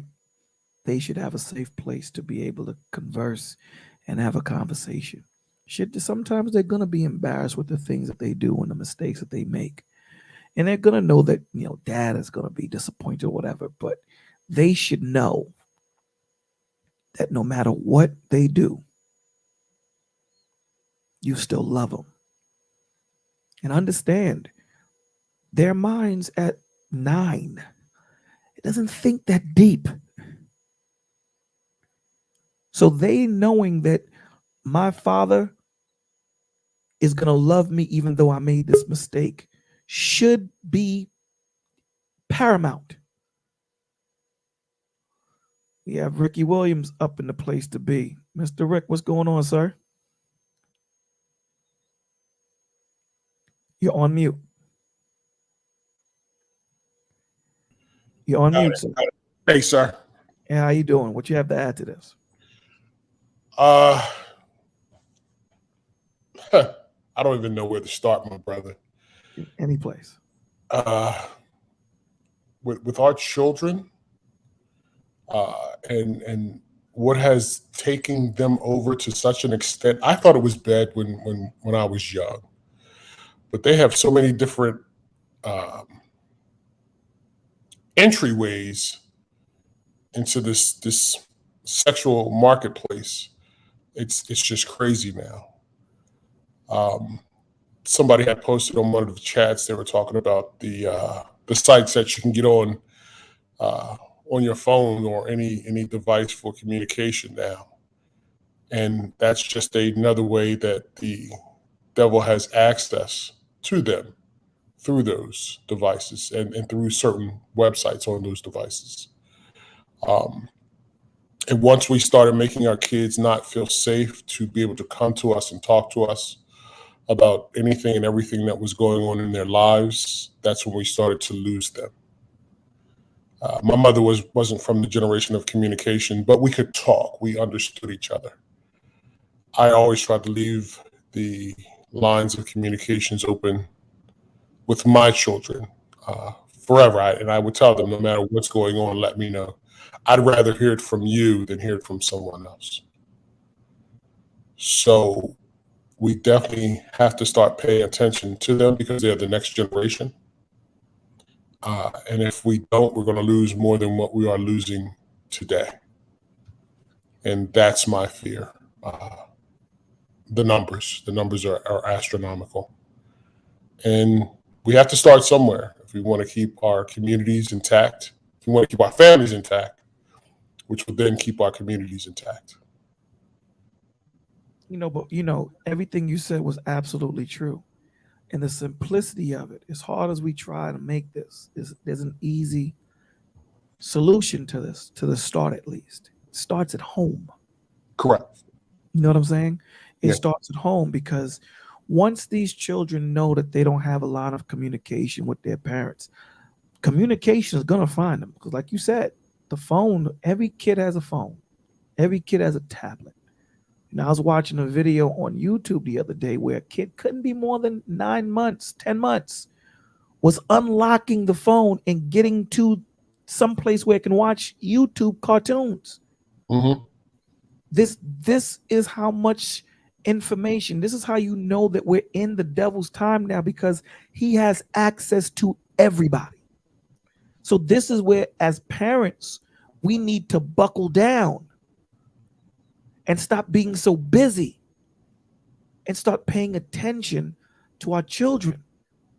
And that's the purpose of why the village is here, so that they can be a place where you can have a starting point. Because we're not going to cover everything in an hour or 2 hours. So when you hear Lyric talking about it dropped from 13-year-olds, you said, to 9-year-olds. 9-year-olds only been on the planet for 9 years. And they're taking their life. And she's saying it's crazy. The numbers are crazy. They don't lie. They don't lie. And understand, again, these young men and young girls, they do not want to take their lives. But when they feel that they have no other choice, and they don't have the coping mechanisms that an adult would have, they're babies. They're babies. So when they're being bullied, this is the world to them. To you, it may not be, because at the end of the day, you're not being sympathetic or empathetic towards your child. You're looking at it like she said, you're centering. I made it through, so they're going to make it through. But it may not be that true. It may not be. Do you really want to find that out? Do you really want the last communique that your child made to you was a letter saying how bad of a parent you was? And they didn't feel that they can talk to anybody? And the one person that gave them birth, the two people that gave birth to them, they were unable to communicate. I know that's not a good feeling. It's not. So let's learn from the mistakes. of other parents, and let's not continue them. So all we're doing here, especially having Lyric here, she's telling you this is what she sees. No one is kicking theory here. These are facts. So we don't want no one to come up here in the village and say, well, let me tell you what happened to my child. Learn from the mistakes.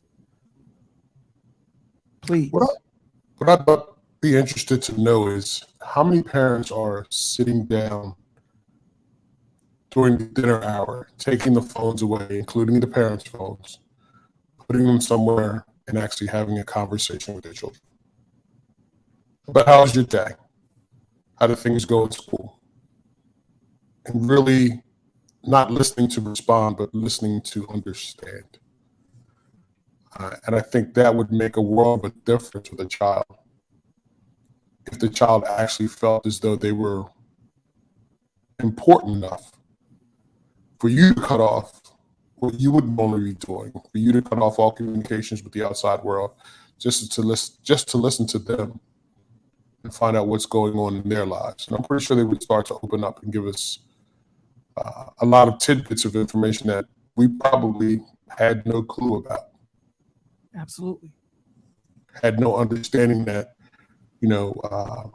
she was being bullied by another little girl in her class, and all she wanted was for her mom and dad to come up to the school and talk to the teacher or the principal and have that to stop.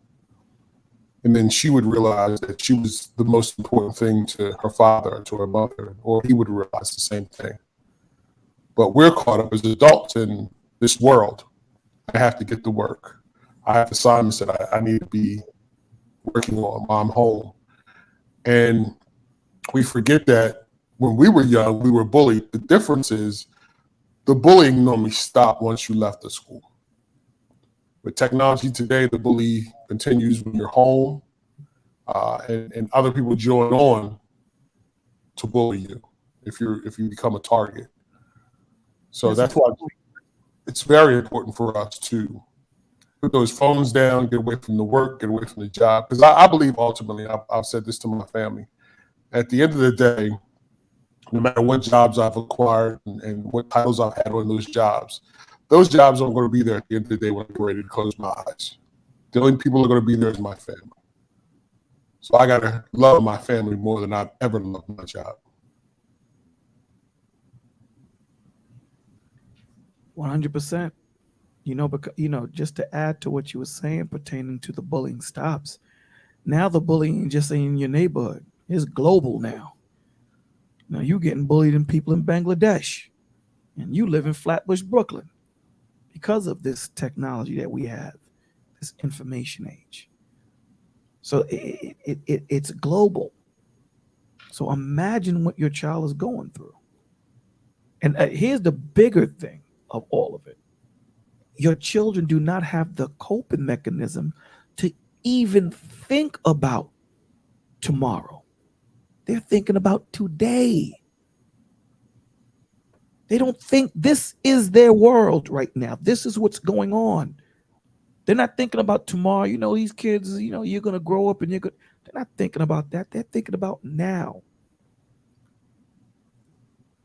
What I really want to go back into is some of the more of these signs before we call it a night. Lyric. Mm-hmm. Yes, I want to go into some of the signs that we see in teenagers, because the signs that we see in teenagers will be different than the signs that we see in the youngins, which we just covered. Yeah. So when you go into thinking about the signs as it pertains to sexual abuse, and before I give the signs, I want to make this comment real quick. Once your child has gotten, the self-deletion ideations, you guys can tie the other word to that. But once your child enters into those ideations, and they have, gotten to the stage where they're, coming up with a plan, or they have come up with a plan, or they have tried to, commit and didn't succeed at committing, it is really, really hard to pull them from that.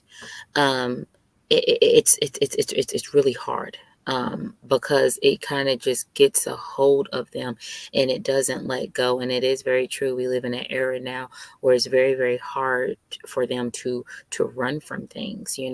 If if something goes viral on the internet, that's a lifespan. Anybody can pull that up, or anybody can say, hey, I remember you was that girl, or you was that boy that did XYZ. But the point that I'm trying to make here is that you are going to have to work really, really hard to keep them from that. There have been parents who thought that, okay, we made it out. It's been a year since they tried to commit, and it seemed like everything's going okay. And I can't tell you how many scenes I've been on where the parent is like, I just went to the grocery store. I was going to fix dinner, and I came back home, and here they were.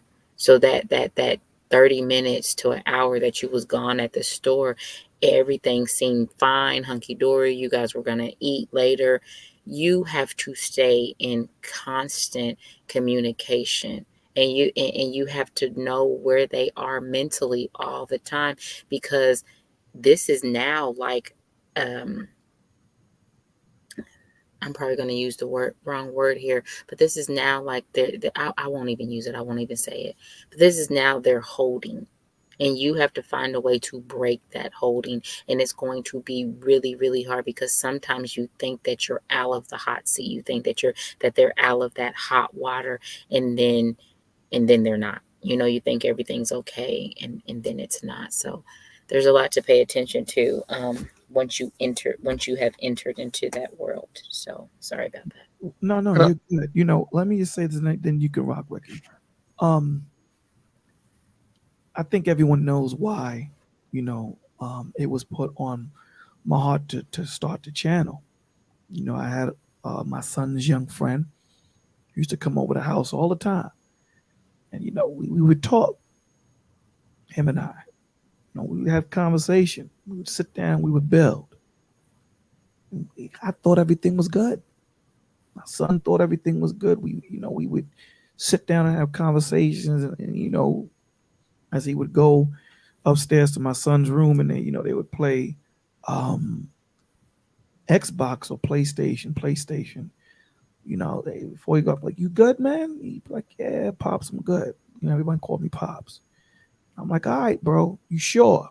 Yeah, Pops, I'm good. The following day, hung himself.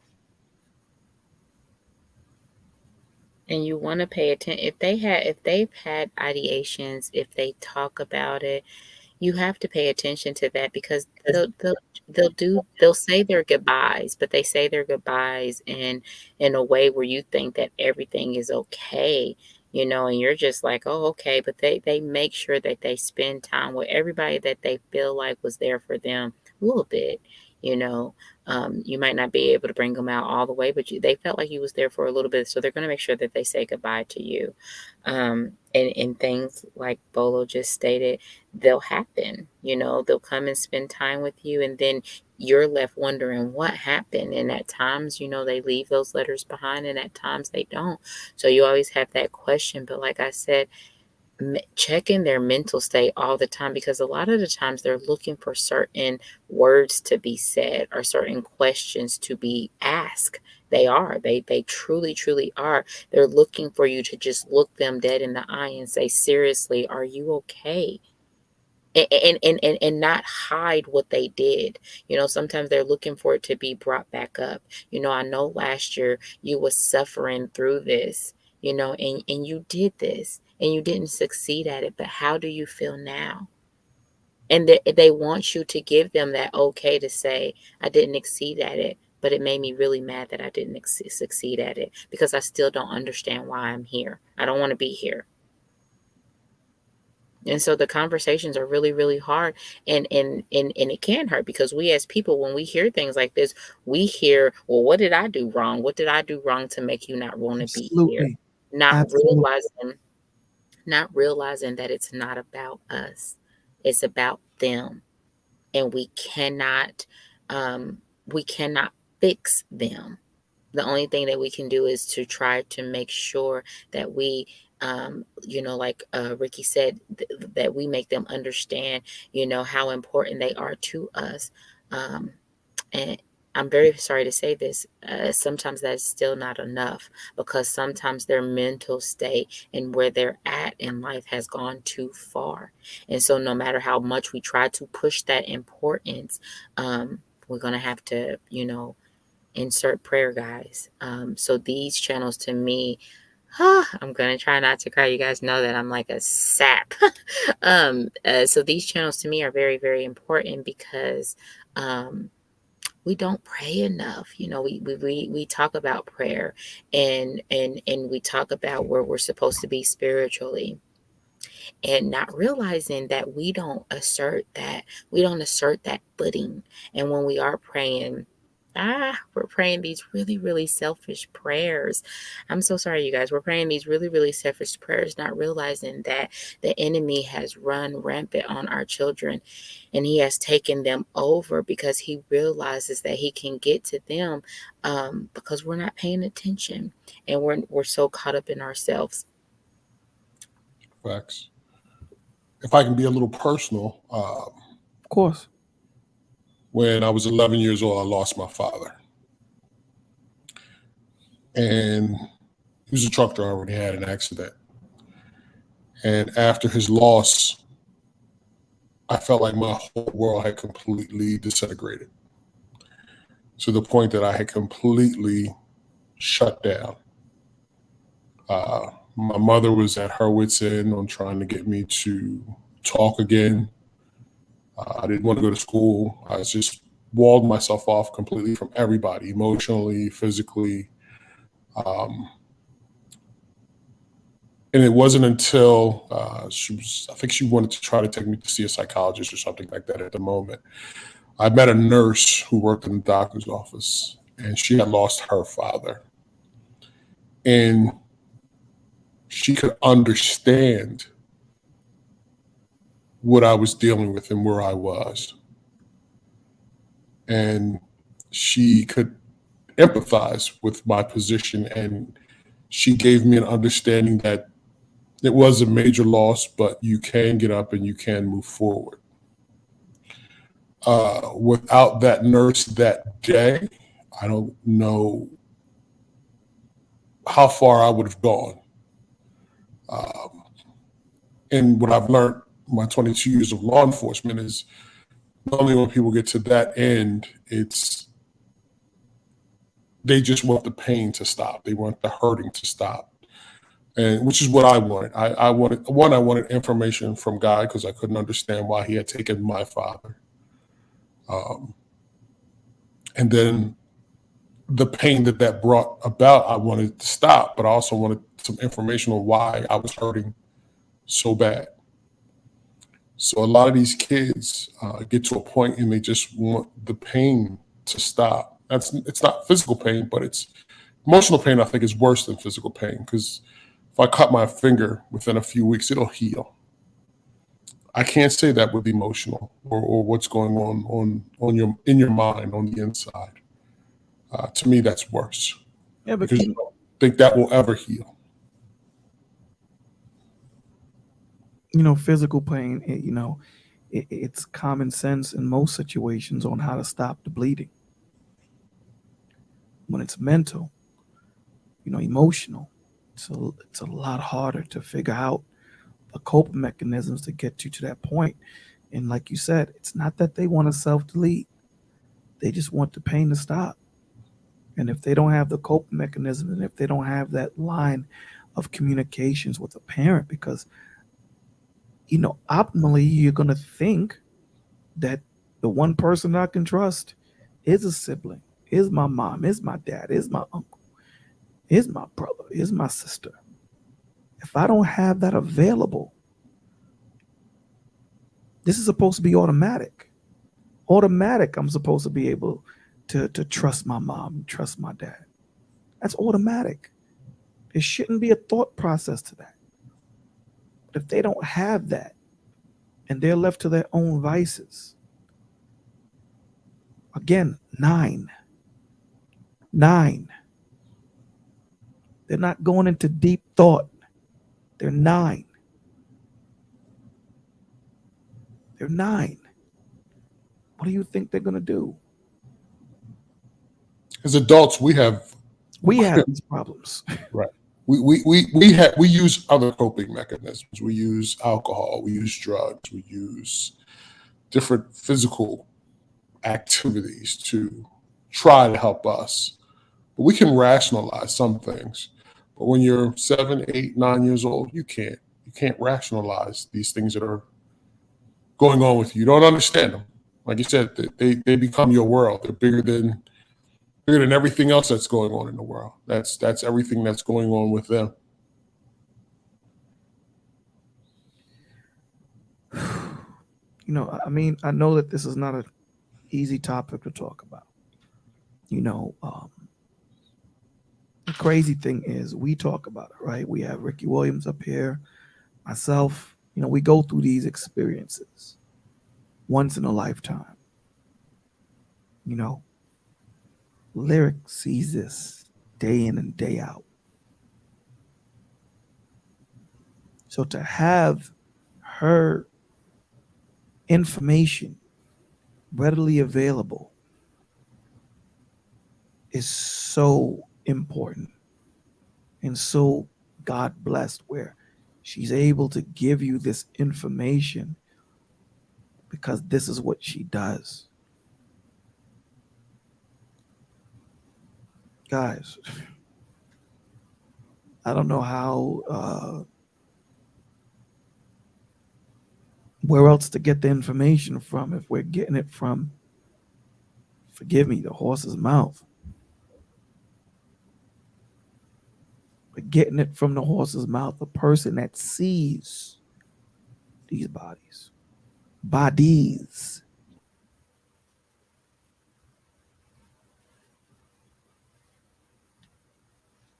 There's 11 people in the building. 11.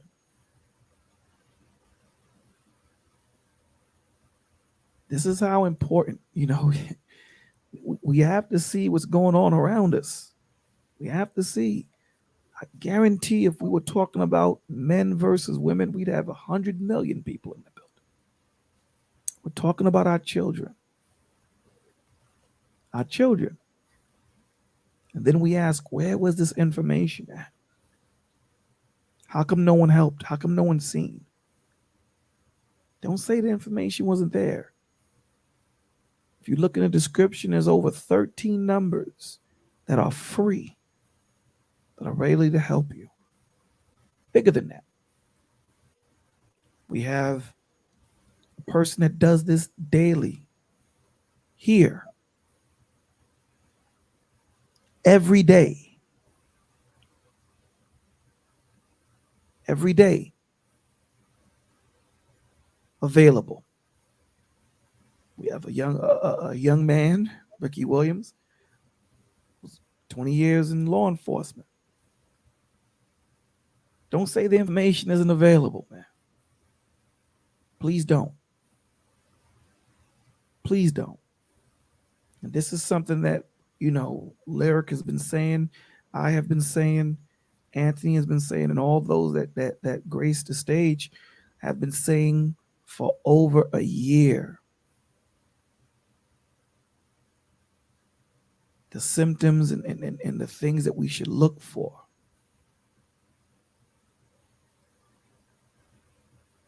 She's saying that it's dropped from 13 to 9. 9. A 9-year-old is physically taking, self-deleting. Put yourself in a 9-year-old's position. What must they think to do this?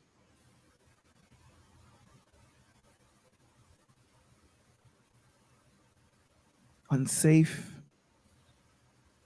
no one to talk to. The world's against them. There's no safe place for them. No safe place. Even if you provide these places. You look at grown men, you look at Robin Williams, great actor, all the money in the world, took his life. John Belushi, great actor, took his life. Kurt Cobain, Kate Spade. Money doesn't solve the problem. Money does not solve the problem. We can go on forever about those that have self-deleted. And these are grown men and women. She's telling you she's the one that enters the names of the to the CDC. She said it better than I can. I stutter with it, but she enters the names. Guys, we got to do better. We have to do better.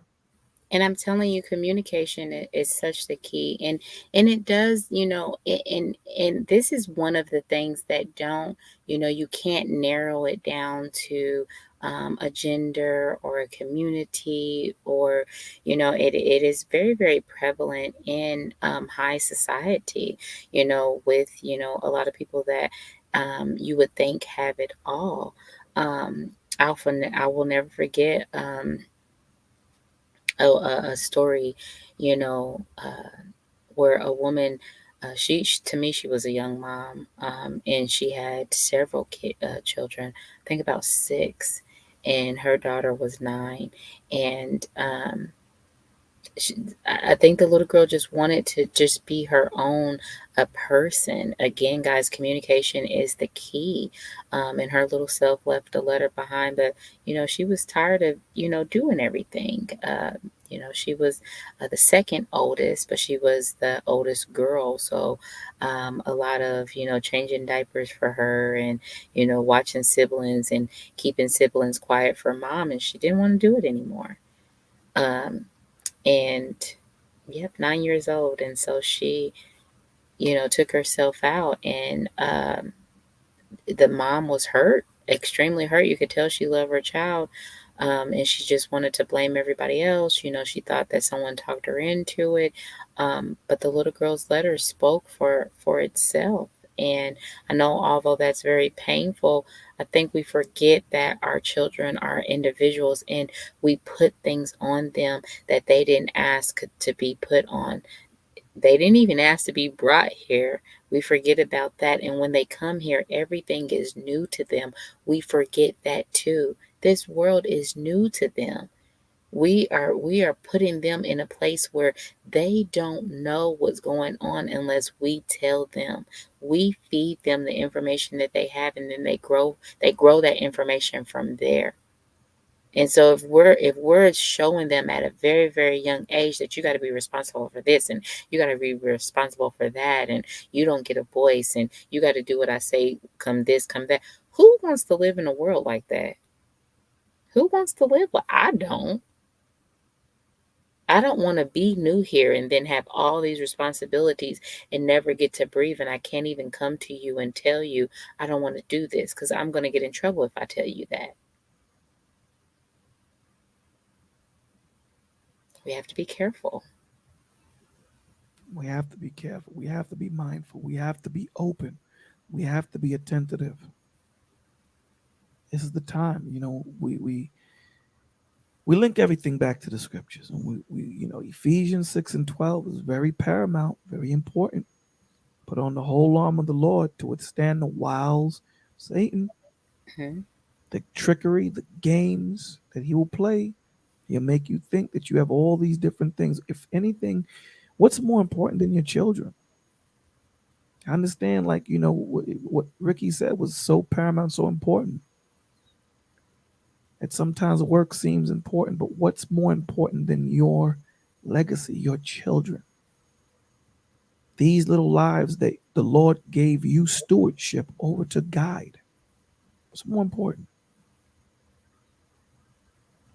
And we put so many things before them. So We have been here for 2 hours, guys, and the conversation has been amazing. I am so happy that Ricky Williams came up to join us. I'm so happy that Bolo decided to come on today and just, talk about this, because we don't talk about hard conversations, and we do have a lot of conversations that go on, as he stated, in they're just in these perpetual cycle of going over and over and over again, and people are finding a whole lot of different ways to ask the same question so that they can sit there for hours and hours and talk about it.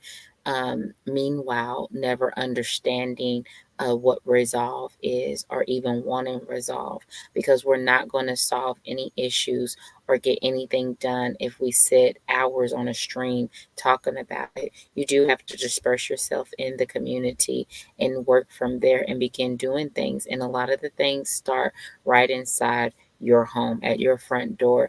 If you are parents, you begin to learn quickly that you become parents of many. Once your children get friends, you just automatically become all of their parents too. So becoming a parent kind of makes you a parent of all.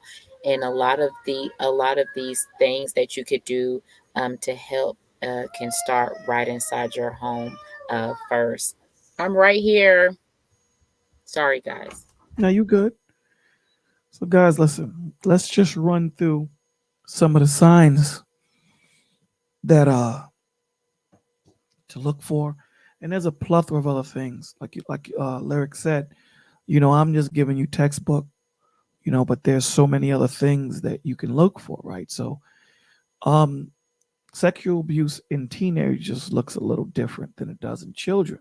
Like Lyric said, right? Aggressive, seems angry for no apparent reason, headaches, stomach aches, doesn't seem to be a physical cause, becomes angry, upset towards a particular person, uh, trouble developing or maintaining relationship, cries for no obvious reason, and like she said, has nightmares, low self-esteem,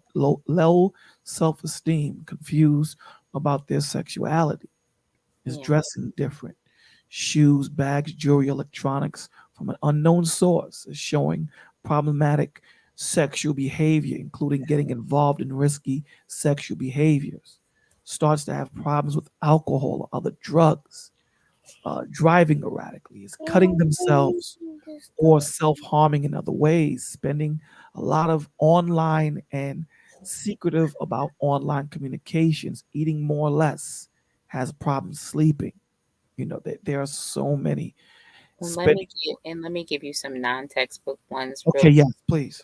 And so you're going to see them have signs of self-cutting, or they're going to have they're going to be inadequate with their personal hygiene, because they don't want to take their clothes off, or taking their clothes off is going to remind them of what happened. And a lot of the times they think that if they keep themselves unattractive or dirty, this is going to keep their predator away from them, which it usually doesn't work.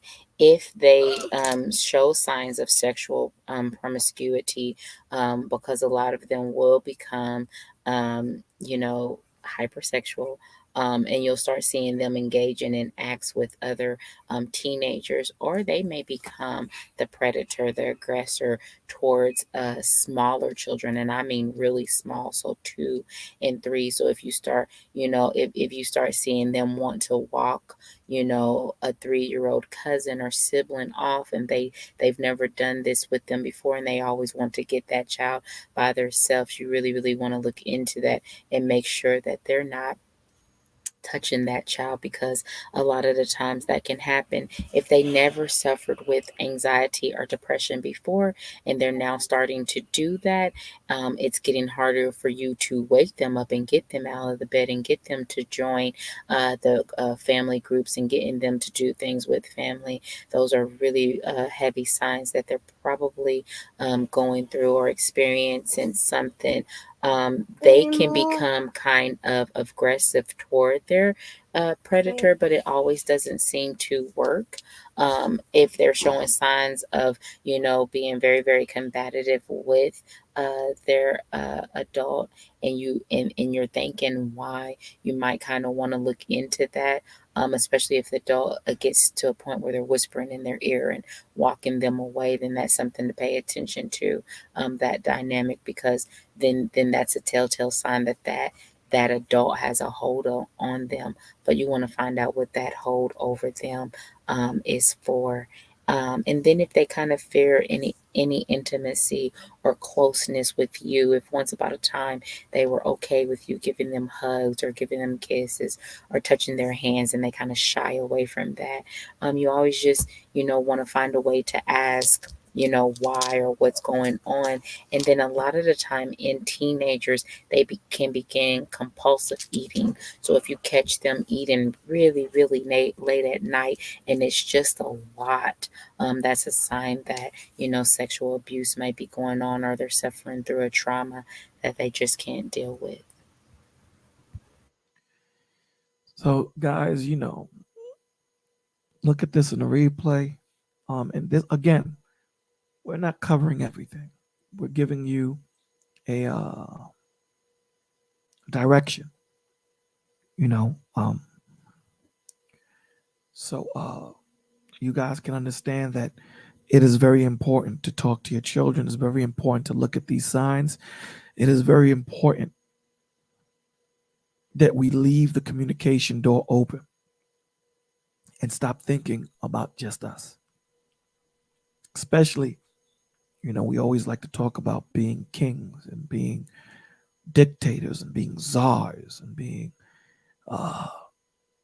head of household. So to you men, I challenge you. To you husbands, to you fathers, to you brothers, to you uncles, I challenge you. Talk to your nieces, your nephews, your sons, your daughters. Have an open dialogue. Do your best. Doesn't mean that you don't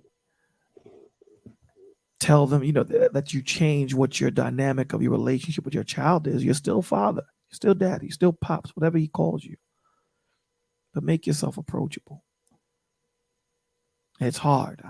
Believe me, I know it's not easy, but we have to do it for our children's sake. We have to. We have no choice, because this enemy, he's walking to and fro like a lion, seeking who he may devour, not take as a hostage, not take for ransom, who he may devour. He is looking to devour our children. Let's protect our children. Let's protect them.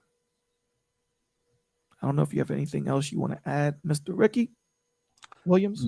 So I had an incident probably about, I want to say about 13 years ago. I was called to an area in the city that I patrolled for a fight. When I got there,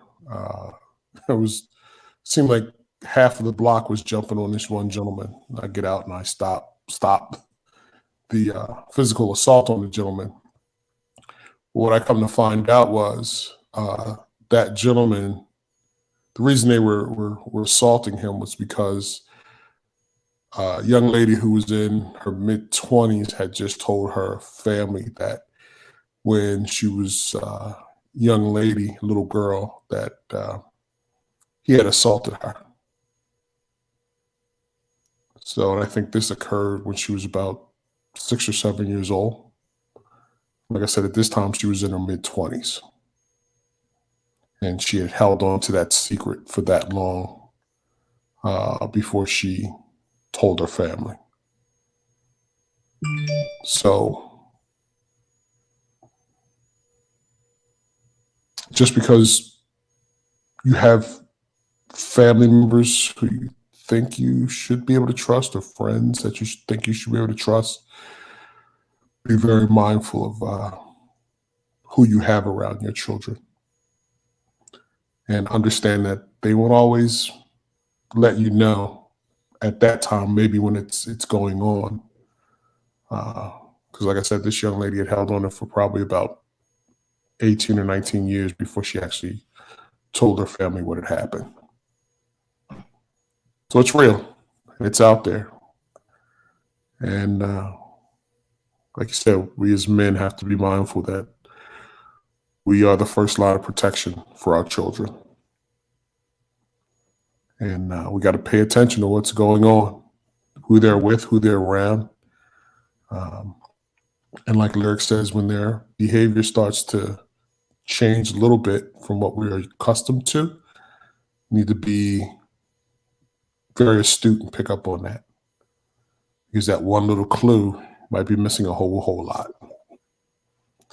So I appreciate you letting me on tonight, bro. It's definitely a difficult subject, but a good subject. Absolutely. Absolutely. You can't leave, brother. You know the rules. We have last words. You can't just, you know what I'm saying, slip out now, brother.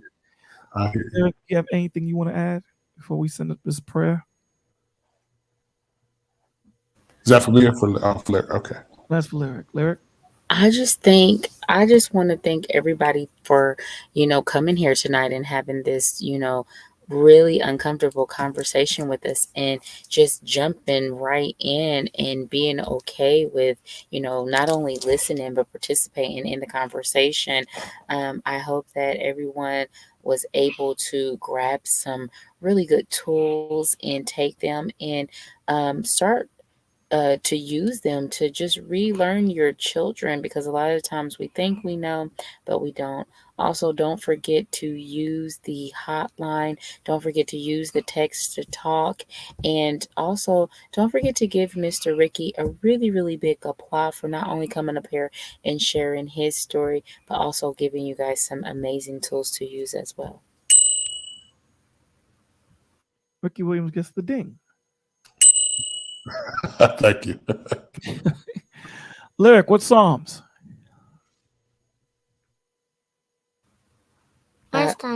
She wants to know what that ding was. My granddaughter.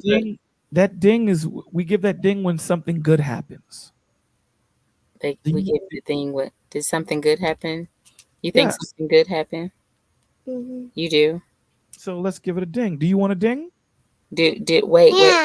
Wait. But let me ask you a question before you get a ding. Did you enjoy the conversation? Mm-hmm. You did enjoy the conversation? Mm-hmm. Do you think that Bolo did a good job?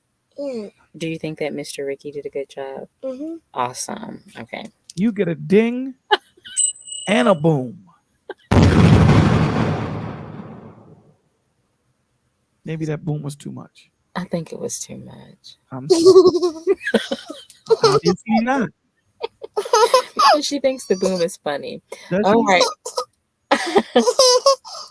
I think that we should do Psalms 4. I just think that it's a really cute, loving, sweet Psalms, So I say Psalms 4. All right, Psalms 4. Okay.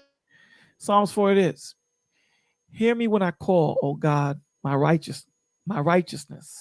Thou hast enlarged me when I was in distress. Have mercy upon me and hear my prayer. O ye sons of men, how long will ye turn my glory into shame? How long will ye love vanity and seek after leasing? Salah. But know that the Lord hath set apart him that is godly for himself. The Lord will hear when I call unto him. Stand in awe and sin not. Commune with your own heart upon your bed and be still, Salah. Offer the sacrifices of righteousness and put your trust in the Lord. There be many that say, who will show me or show us any good? Lord, lift thou up the mighty.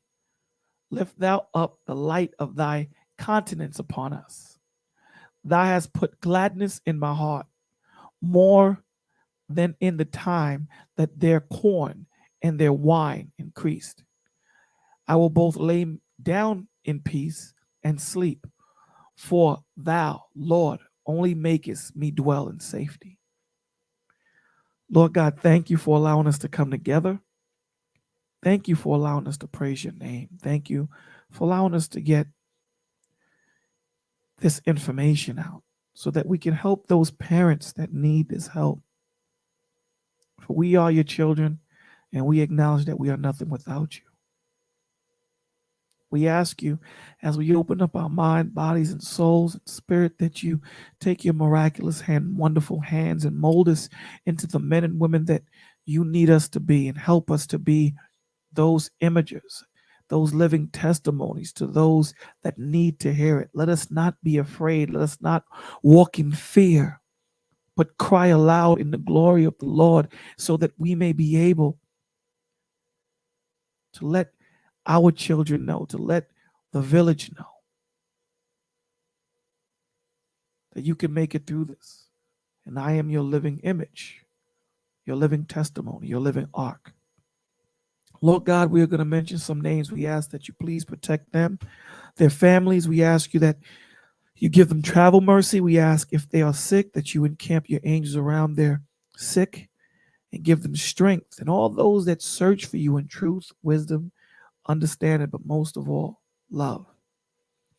Lord God, we ask that you please protect Mika, Be Easy, Miss Carrington, Zapat, Playful Derek, Little Rock Coach, Anthony, Steve, Lyric, B, Smiles, Lexi Fallon, Chris, AGAG, Alex Lincoln, CJ, LA Floyd, Introverted, K Cooper, Montrell, Bumble D, Just Jab, Heather, Phoenix Lit, Drizzle, Juju, Brian Redmond, LA Harlem, Mike Rivera, Tommy Sotomayor, Just Jay, Yeshaya, Naja, Aura, Yedaya, Shah, Imani, Fleetwood, Dog K, Peach Cobbler, Byron, Aaron, and Mom, Butterfly, Joseph, Shakina Glory, Miss Lady, Matthew, George, Chat with Devon, Mason, Yoshi, 10 past 11, Norman, BCDC 123, James Corbett, Lawrence, Teak, Latanya, D. Sledge, Tremaine and Son, J.A. Dudley, Only Time, Mama Beverly, Dorothy, Dante, Taylor, Lapeef, a whole panel, High Risk 1, Daryl, Nicole Watson, Jedi, Master Wu, Lancelot,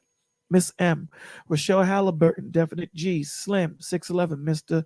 O, Black Genesis, Maggie the Substitute Teacher, I'm an Israelite Queen, Andre Terry, Lawrence Rotano, Miss B Finesse, Time Traveler, It Is What It Is, Jacob Lewis, Night Train, Dark and Lewis, Dingus, Gordon, Ronald, Tony, J. Chasm, Snuggles, Enya, Pasha Blaine, Shake Rat King, Gene, Celestial, Veggie Jest, The Intellectual Soapbox, Waveface, Aaron Miller, Sparkles, Alan Hart, Trashcan Waves, Elite Attorney, Randy Easter, Jay Mills, Kingdom Minded, Black Dust, Ray Rodriguez, I Can Cook, Ken Sean, AMF, Over the Top, Snuggle 668, You're Pushing 40, Random Stuff, Amy Lewis, Jay, CMC Productions, Motor Love 1968, Ramses, Red Lipstick and Son Caleb, Crystal Woodside, Jeanette Knight, Dale Jackson, Ruler Blades, Nikki, Turtle House, Erica Murray, Hardway, Simple Cool, Jedi Mike, Just DeWitt, Selena, Black Dazzle, Tay Tay, Sexy Slim TV, Pierre Ledur, Jamal, Woodward, Provoking Thoughts, Mosaic, TJ Randolph, Ebra, The Last Saint, Bill With Me, Pillow Talk, Billionaire Mentors Podcast, Chaotic Truth, 84 Clean Cut, Princess C, Princess A, Princessa, Alan G, Balling's My Hobby, Sahel Speaks, Security Boss Unsolicited, Icy Lemons, and I.A. Lewis, Taylor Made, E. Black, George Lewis, Zach Stewart, Richard Gordonez, Brolic St. Sean, O'Shea Lennox, Big Wolf, E. Daughter, Information Man Show, Shanita Richardson, Byron Podcast Show, King Rich, The Windy City, Truth Is Not Favorite, Damage, Robert Thomas, Mr. Docs, Alan Davis, Chris G, Travis Savage, Ebony, Riley McCann, Mona D, Alexis, W911, Karma, The Real Erica, The Real Yajane, Black Genesis, Armand Brown, Chalk K, Melanie, Queen 2K, Just a Splash, L. Nixon, Prince of Petty, Sleeping Beauty, Stone Builder, Miss Storm, Nikki, Datman, Brian Jackson, Ricky Williams, Agent Black, Common Sense, Jeanette, Janot Morin, Chris G, Jerk Watson Jr., Vaughn Bryant, Masterpiece, The Book of Genesis, Miss Lady Sunday, FFS, Ronald Hot Boy, Sunflower, Uncle Stu, Nasira, C. Darius, Black Vegeta, M.E., Brittany B., Mr. A., Floyd Finklia, Kevin Palmer, Courtney Lucky, Rilla, Anton Daniels, Juana Chica, Health and Healing, Saska, Bravo with Sheila, Gail Lockett, Sammy McFadden, Cecilia Scorpio, Seeley with the Funk, Mellifan, Kadar, Emerge Daily, Talk with Troy, K. Nicole, Just Right Music, AURD, Tyree Patterson, Mr. Rucker, Just Me Coconuts, Community Solutions, Black Man Travels, T. Blaze, Daryl Longsheet, We Hear, Bovine Breed, Spiritual Logic, The Learning Curve, Mr. Best in the World, Mr. Black 331, Sheba Pisces, Moments with Nikki Red, Rulia and Mills, Big Bad Bull, Randy, Doris Myers, Mahat Speaks, and Edens. And all those, Lord God, that search for you in truth. We ask you that you please give us strength with this weakness, give us faith with this doubt, and give us light with this darkness. Thank you for allowing us to come together. Thank you. In Jesus' name we pray. Amen. You got my name. She said you forgot her name. Oh, and you, young lady. Hold on, tell him. Go ahead. Our name is Nova. Her And name's Lord Nova. God, we ask you to please protect Nova. Amen. Amen. Ricky Williams, last words on you, my brother. I just ask the Lord to keep on doing what he's been doing. He's been working since the foundations of the earth. Though we have this adversary that we have to fight on a day-to-day basis, we have all victory in him through Jesus Christ. We have all the power. He's given us all the wisdom. So let us go forth as soldiers, brothers, sisters, villagers, and do what he's called us to do. And we're going to be all right. We definitely going to be all right, my brother. Thank you. No doubt. Thank you. Lyric, last words on you. Thank you. You get this, Nova.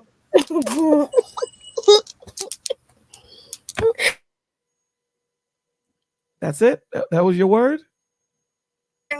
Well, I keep trying to like speak without her, but she's copying me. So I'm just really grateful for everybody. I'm thankful that he is allowing people to hear our voices. And I can't thank him enough for you opening this panel up tonight and just having this conversation. Thank you so much to Mr. Ricky for joining. And I just thank him for always coming down and joining us. It's always such a sweet spirit here. So I'm very grateful for that. I just grabbed my. Well, first, I'd like to thank everyone for being here. Thank you so much. You know, this was something that wasn't planned. It just happened. Thank you guys for being here. Thank you, Village. I love you so much. Thank you. I'd like to thank Mr. Ricky Williams for coming up, man. He was in the Village, in the chat, you know, and he decided to come up and share with us. You know, it's not easy to come up on this stage, as easy as it may look. It's not that easy to come up and open up and share and be that testimony. You know, because there's so many other people that are going through or have gone through or will be going through what you've gone through. It is so important that we take this information and these experiences that we have gone through and use them so that other people can learn from our mistakes, because we have come out of it a better person. So with that, Ricky Williams, I want to thank you for doing that. And brother, I love you. Thank you. I want to thank Miss Lyric Speaks for coming up, you know, and being a part of the Village. Thank you for allowing the Lord to use you.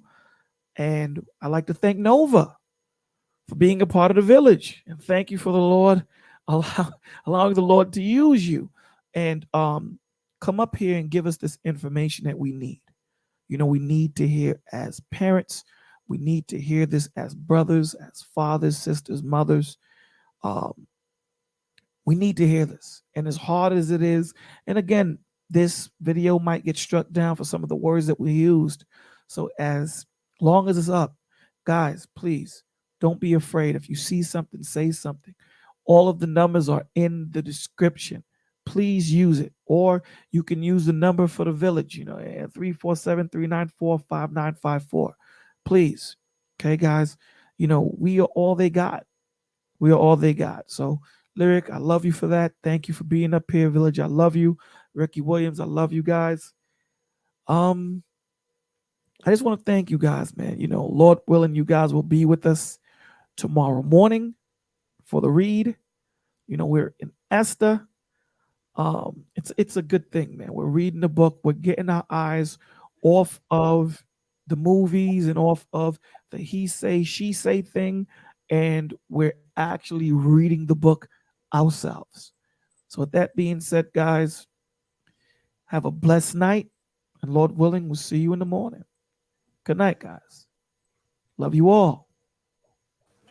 Good night. Love you guys. Bye. Bye. Bye. Bye.